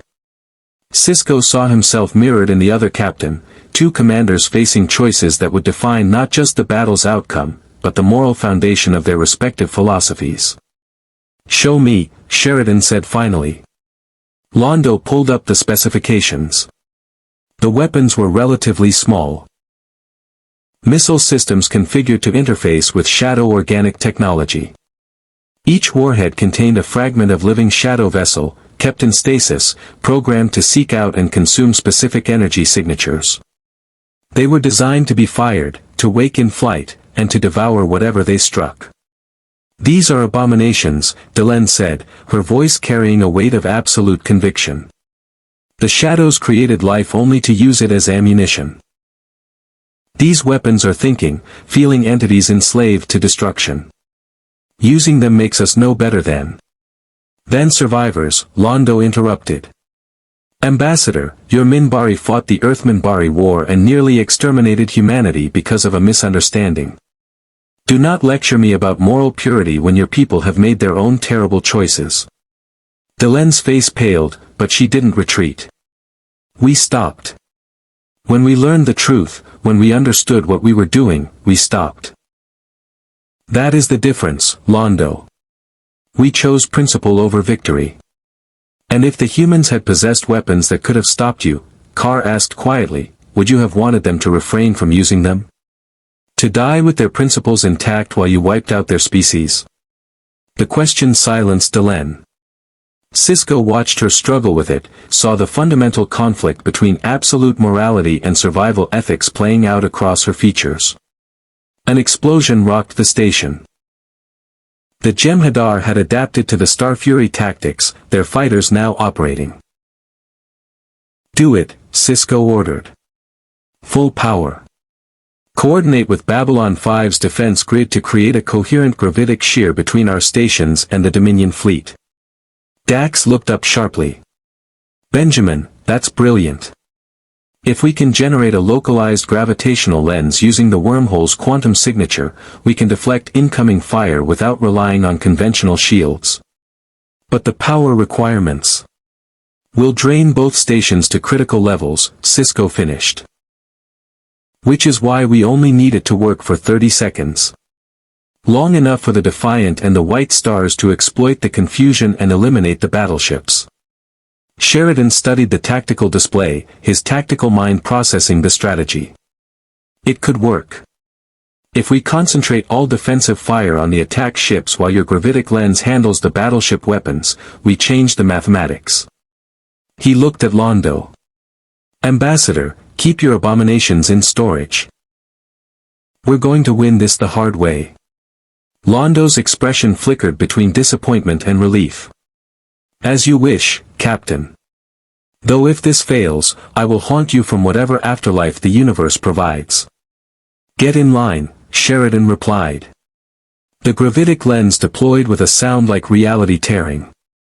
DS9 channeled power from the wormhole, pulling quantum energy through dimensional barriers that weren't meant to be breached.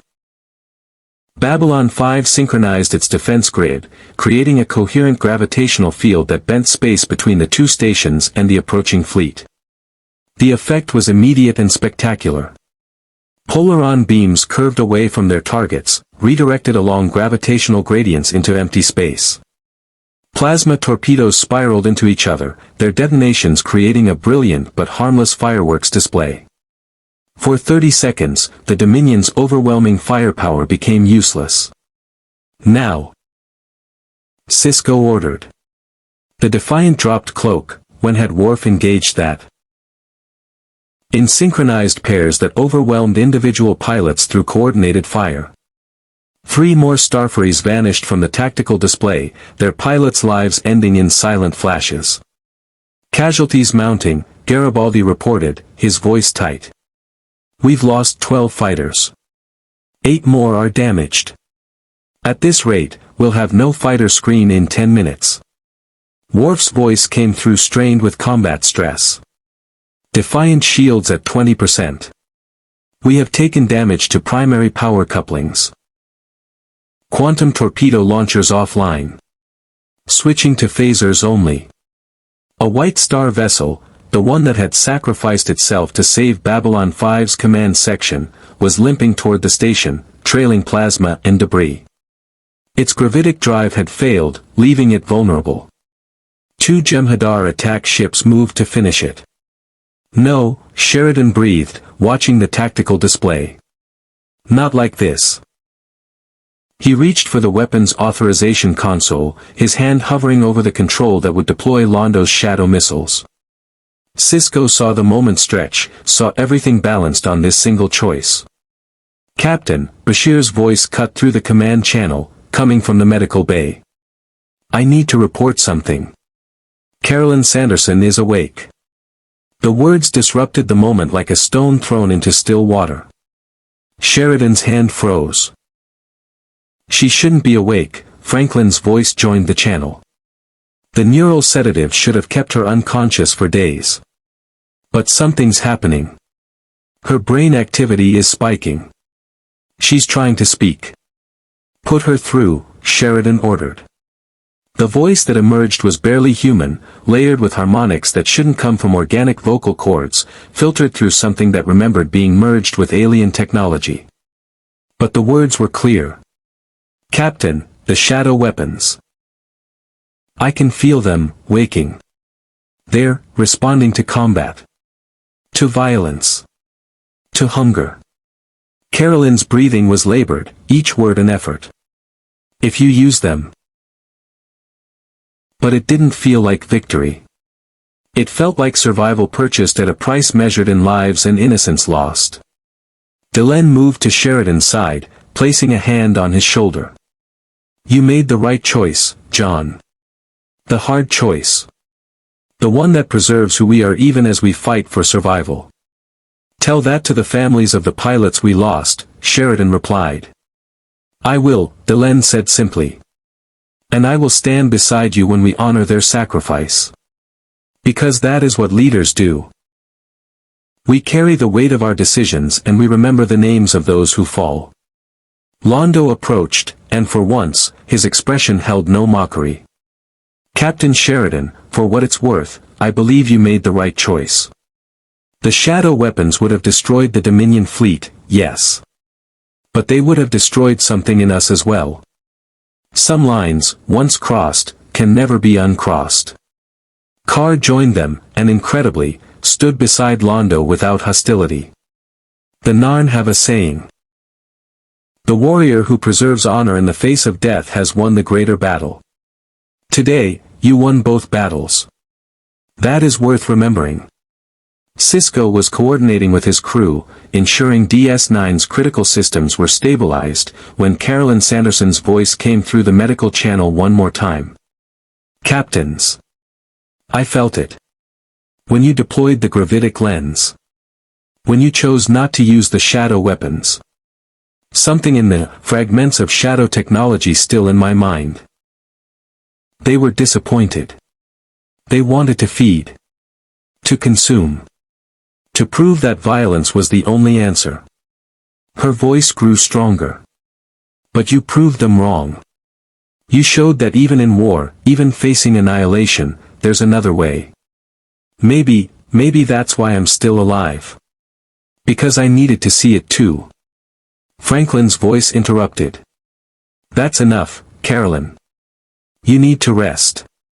One more thing, she insisted. They won't stop. Can't stop. Shadow technology doesn't distinguish between enemy and ally. It just consumes. She's right, Delenn said urgently. Shadow vessels operated on the principle of survival through conflict. They were designed to escalate violence, not end it. Release those weapons, and they will turn this battle into a massacre, one that won't stop when the Dominion retreats. Londo spread his hands.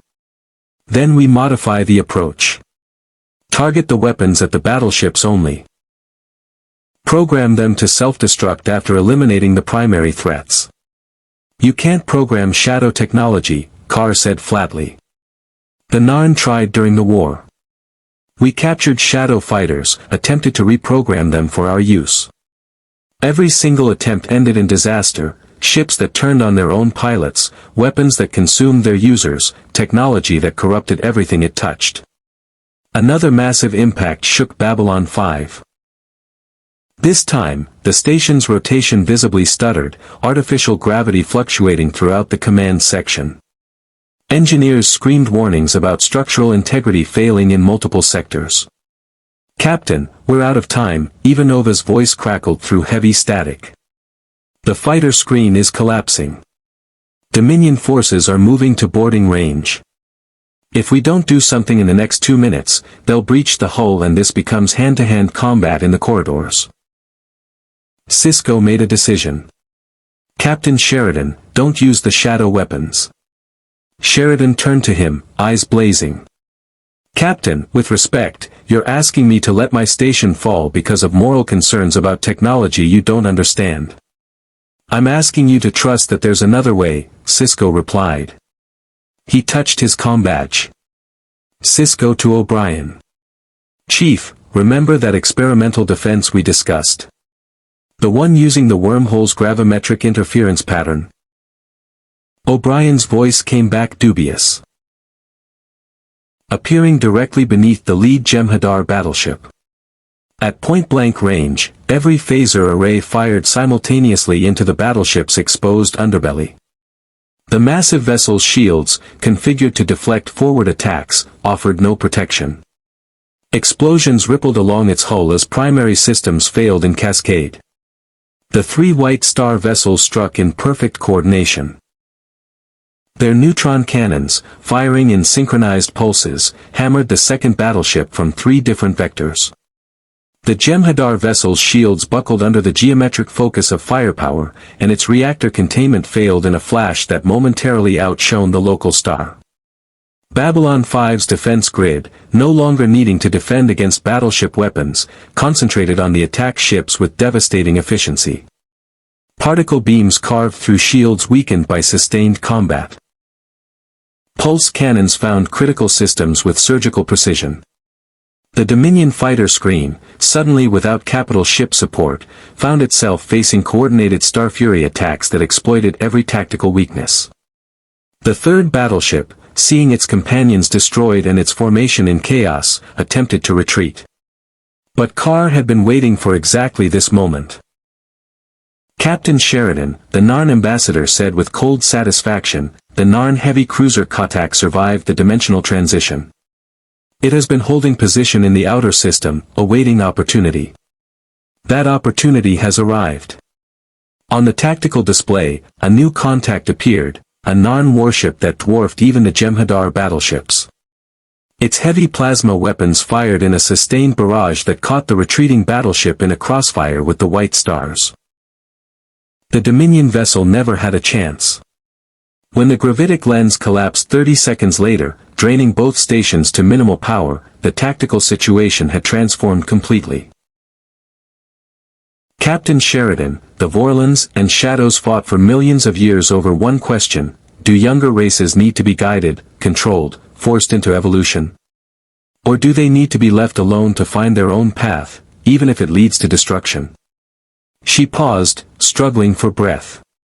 Today you answered that question. You chose your own path. And maybe that's what the Vorlons and Shadows never understood. That the choice itself matters more than the outcome. The channel closed. In the silence that followed, Sisko and Sheridan looked at each other, two captains from different universes who'd faced an impossible situation and somehow found a way through it that didn't require sacrificing their principles. The Dominion will return, Sisko said quietly. They always do, Sheridan agreed.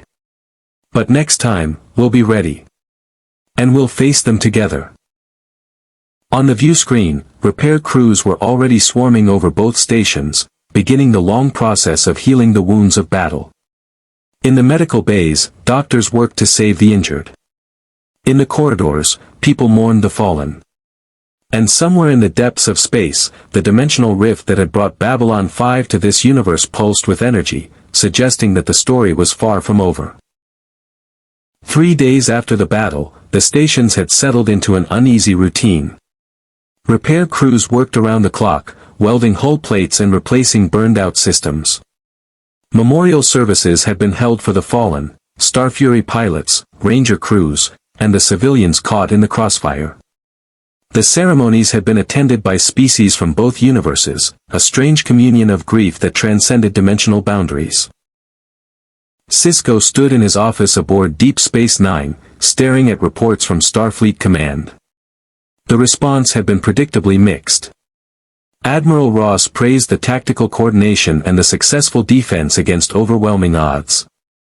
Admiral Nechayev demanded a full accounting of Babylon 5's technologies and insisted on Federation oversight of the dimensional anomaly. Section 31 had, of course, already attempted to infiltrate the station. Garibaldi's security teams had caught 2 operatives within the first 48 hours. A chime at the door interrupted his reading. Come. Captain Sheridan entered, looking as exhausted as Sisko felt. The past 72 hours had aged both men visibly. Captain. Thank you for seeing me. John, Sisko gestured to a chair. I think we're past formal titles at this point. Can I offer you something? Ractigino. Synthetic bourbon. The bourbon sounds good, Sheridan admitted, sinking into the offered seat. Though I suspect it tastes nothing like the real thing. Replicated alcohol never quite captures the burn. Sisko poured 2 glasses from a bottle O'Brien had smuggled aboard years ago, real whiskey from Ireland, saved for occasions that required something more substantial than synthetic comfort. Chief O'Brien would disagree with you about replicated alcohol. But this is the genuine article. They drank in companionable silence for a moment, letting the whiskey provide what words couldn't. I've been going over the sensor logs, Sheridan finally said. The dimensional rift that brought us here, it's not stable. Dr. Franklin has been working with your Dr. Bashir, and they've confirmed what we suspected. The rift is collapsing. Within 6 months, maybe less, it will seal completely. Sisko set down his glass. Trapping you here permanently. Or allowing us to return home, Sheridan corrected. The problem is, we don't know which will happen. The energy requirements to force the rift back open would be astronomical, more than both our stations combined could generate. But if we wait for it to collapse naturally, there's a chance it could create a resonance cascade that would pull us back to our own universe. And if it doesn't? Then Babylon 5 becomes a permanent fixture of your Alpha Quadrant. 250,000 people from 100 different species, none of whom asked to be stranded in a universe at war. Sheridan's expression was bleak. I've been fielding requests from ambassadors all day. The Drazi want to know if they can establish trade relations with your Federation. The Centauri are already negotiating with Ferengi merchants. The Narn are studying your history of colonial resistance and comparing notes with the Bajorans. Major Kira mentioned that, Sisko said. She and Ambassador Carr have been having intense conversations about occupation, resistance, and what comes after liberation. I think she's found a kindred spirit. Car has that effect on people, Sheridan agreed. He's been through hell and emerged with his principles intact. It's rare. He paused. Captain, Benjamin, I need to ask you something. If we do get trapped here permanently, what happens to my people? The League of Non-Aligned Worlds doesn't operate under your prime directive. Many of our technologies would violate Federation law. Our approach to conflict resolution is more direct than your diplomatic protocols. Sisko considered the question carefully. The Federation was founded on the principle that diverse species can. But by learning from it and moving forward. Another long silence. Then, incredibly, the Soul Hunter vessels began to retreat toward the dimensional rift. We will consider. We will observe. We will not collect, for now. But understand, beings of these two universes, you have shown us something we had not seen in millennia of existence. That death can have meaning beyond what can be captured and contained. Whether this wisdom proves true or merely temporary idealism remains to be seen. The Soul Hunter fleet vanished into the rift.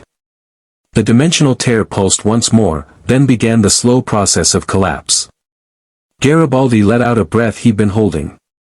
Did we just diplomatically resolve a confrontation with soul-collecting aliens from another dimension? Because I'm pretty sure that's new even for Babylon 5. It gets weirder, O'Brien commented from DS9. Captain, the rift's collapse rate has accelerated. Dar. Bashir's analysis suggests we have maybe 2 months before it seals completely. Sheridan and Sisko looked at each other, the full weight of the situation settling between them. 2 months to decide, Sheridan said quietly. Whether to try returning home or commit to staying here permanently. 2 months for 250,000 people to choose between the universe they know and the unknown future in a dimension at war. Whatever you decide, Sisko said, Deep Space Nine stands with you. The Federation may have its concerns, but you've proven who you are. That matters more than origin or technology. In the following weeks, the choice became clear through action rather than declaration. Narn engineers began working with Starfleet personnel, sharing knowledge of energy shielding that had survived shadow weapons. Minbari religious leaders opened dialogues with Badran Vedex, comparing their understandings of prophecy and faith. The Centauri, despite everyone's better judgment, coexist through mutual respect and cooperation. We've incorporated cultures with radically different philosophies before. The Klingon were enemies for decades before becoming allies. The key is finding common ground. And if there isn't any, then we adapt. Both sides. Sisko leaned forward. John, I won't lie to you. There are elements in Starfleet who see Babylon 5 as a threat. Your shadow technology, your Vorlon artifacts, your willingness to use methods we consider ethically questionable, it scares people. But there are others who see opportunity. A chance to learn from a civilization that survived conflicts we can barely imagine. A chime interrupted them, Dax's voice coming through the calm, Benjamin, you're going to want to see this. We're detecting unusual quantum fluctuations near the dimensional rift. It's doing something. Both captains were on their feet instantly, moving to operations. The main view screen showed the rift, a tear in space that pulsed with colors that shouldn't exist, energies that defied conventional physics. As they watched, the rift began to expand, its edges rippling like fabric caught in wind. Report, Sisko ordered. Dax was at her science station, tricorder readings scrolling too fast to follow. The rift is destabilizing, but not collapsing. It's opening wider. I'm reading temporal distortions, dimensional echoes, quantum entanglement across multiple realities. Translation? Sheridan asked. Something's coming through, Dax said simply. On Babylon 5, alarms were sounding. Ivanova's voice came through on the joint channel. All stations, we have multiple contacts emerging from the rift. Configuration unknown. They're not matching any database entries from our universe or yours. The viewscreen updated as sensors resolved the incoming vessels. They were unlike anything from either universe. "You misunderstand," the Soul Hunter replied. "We do not steal. We preserve what would otherwise be lost. When a being dies, their unique perspective, their accumulated wisdom, their essence, it dissipates into quantum foam. We capture it, maintain it, allow it to continue existing in a form that transcends biological limitation." Kar's voice joined the channel, and for once his anger was barely controlled. "I have encountered soul hunters before. They appeared when my beloved Kodath died, seeking to trap her spirit in their abomination of a prison. We drove them away then, and we will do so now. The dead deserve rest, not eternal imprisonment." Londo, surprisingly, agreed. "For once, Kar and I stand united. The soul hunters are parasites, feeding on death while claiming to preserve life. Captain Sheridan, recommend we treat them as hostile and eliminate them before they can complete their grotesque mission." The soul hunter vessels held their position, making no aggressive moves but not retreating either. Their presence was a weight on local spacetime, as if reality itself bent around their obsession with death and preservation. Sisko felt something stir within him, the awareness that came from his connection to the prophets, beings who existed outside linear time. They were watching this moment with interest, and their attention carried implications he couldn't fully grasp. "Soul hunters," Sisko said carefully, "you claim to preserve consciousness. But consciousness isn't just memory or experience. It's the ability to grow, to change, to make new choices. What you're describing sounds more like creating static recordings of who people were, not preserving who they might have become." The soul hunter response came after a long pause, as if the question had forced them to consider something they'd never questioned. "Growth requires continuation. Change requires temporality. We preserve essence. Is this not valuable?" "It's a museum," Dax said softly. "They're creating a museum of souls, frozen at the moment of death, never growing beyond that final instant." Delenn had joined Sheridan in Babylon 5's command and control, and now she spoke with the authority of someone who'd faced these beings before. "Soul hunters, I am Delenn of Mir. I have studied your philosophy. I understand your desire to preserve what would otherwise be lost. But you operate from fear. Fear that death erases meaning, that lives lived courageously become nothing if not captured and contained. And you propose an alternative?" The soul hunters sounded genuinely curious. "Memory," Delenn said simply. "Not trapped consciousness, but living memory carried forward by those who survive. The pilots who died defending these stations, they live on in the stories we tell, in the values they exemplified, in the choices they made that inspire others to choose courage over convenience. That is true immortality. Not preservation in stasis, but continuation through impact on the living." The soul hunter vessels rippled with bioluminescent patterns that suggested intense internal debate. Minutes passed in silence while both stations waited, weapons ready but not aimed, diplomacy attempted but not assumed successful. Finally, the soul hunter spoke again. "We have considered. Your philosophy suggests that meaning derives from continuation through influence rather than preservation through capture. This is difficult. Our entire existence revolves around collection. To accept your premise requires abandoning our fundamental purpose." "Not abandoning," Sheridan interjected. "Evolving. You've crossed dimensional barriers to reach us. You've witnessed choices that challenged your understanding of mortality and meaning. Maybe that's your own moment of growth. The chance to preserve life not by capturing death. Establish thriving trade relationships with the Ferengi, creating economic connections that crossed dimensional boundaries. And when the rift finally collapsed 6 weeks later, sealing Babylon 5 in the Star Trek universe permanently, the decision had already been made not through command decree but through 1,000 small choices to build rather than retreat, to connect rather than isolate. The last transmission through the rift came from Earth in Babylon 5's home universe.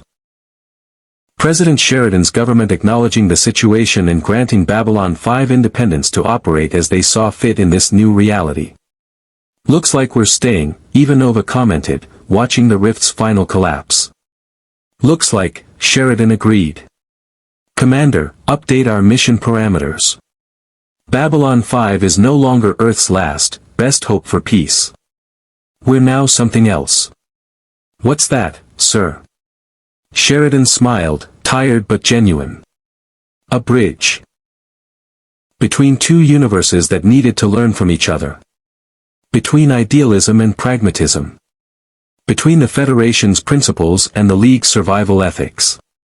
We stand between, as we always have. But this time, we're building something new." On Deep Space Nine, Sisko watched Babylon 5 through his office viewport, the station now a permanent fixture in Bajoran space. The war with the Dominion continued. The political complications of integrating 100 alien species into Alpha Quadrant dynamics were just beginning. The philosophical questions raised by their collaboration remained unresolved.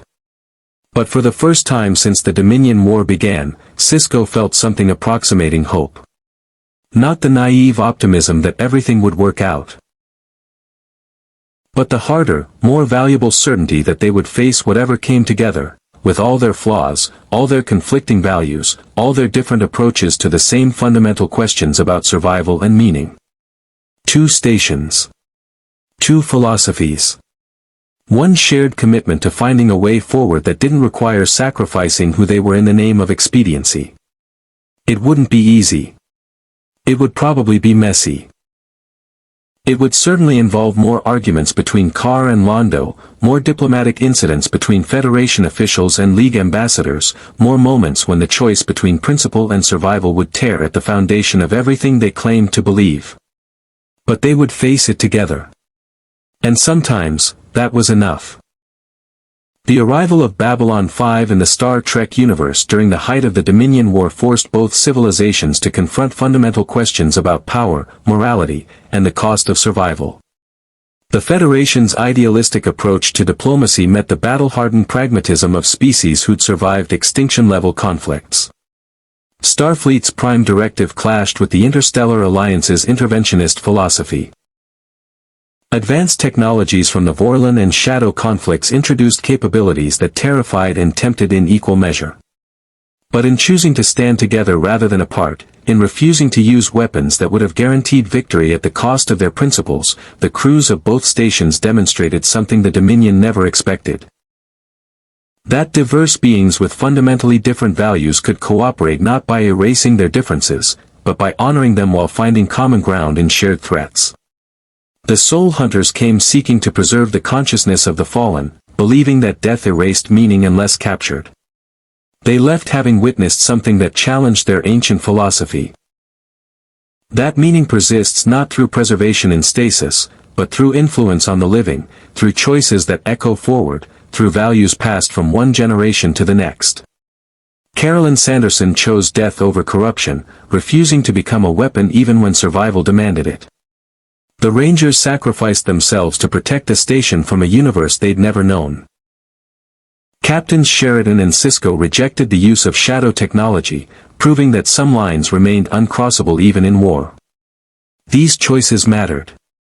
Not because they guaranteed victory, but because they defined who these people were when everything was stripped away except the fundamental question, what are you willing to become to survive?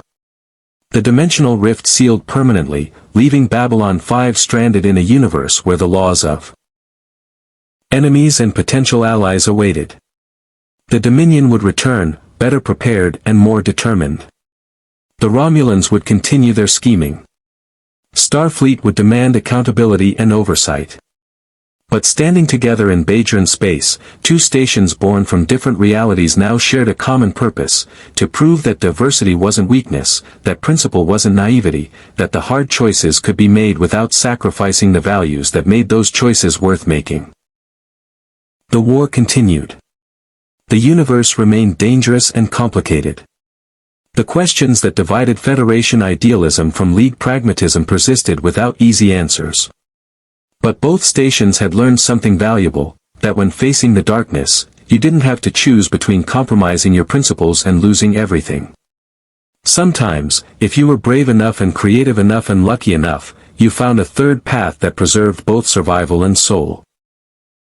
That lesson would be tested again. The Dominion would ensure it. But for now, as repair crews worked and diplomats argued and two very different civilizations learned to coexist, there was hope.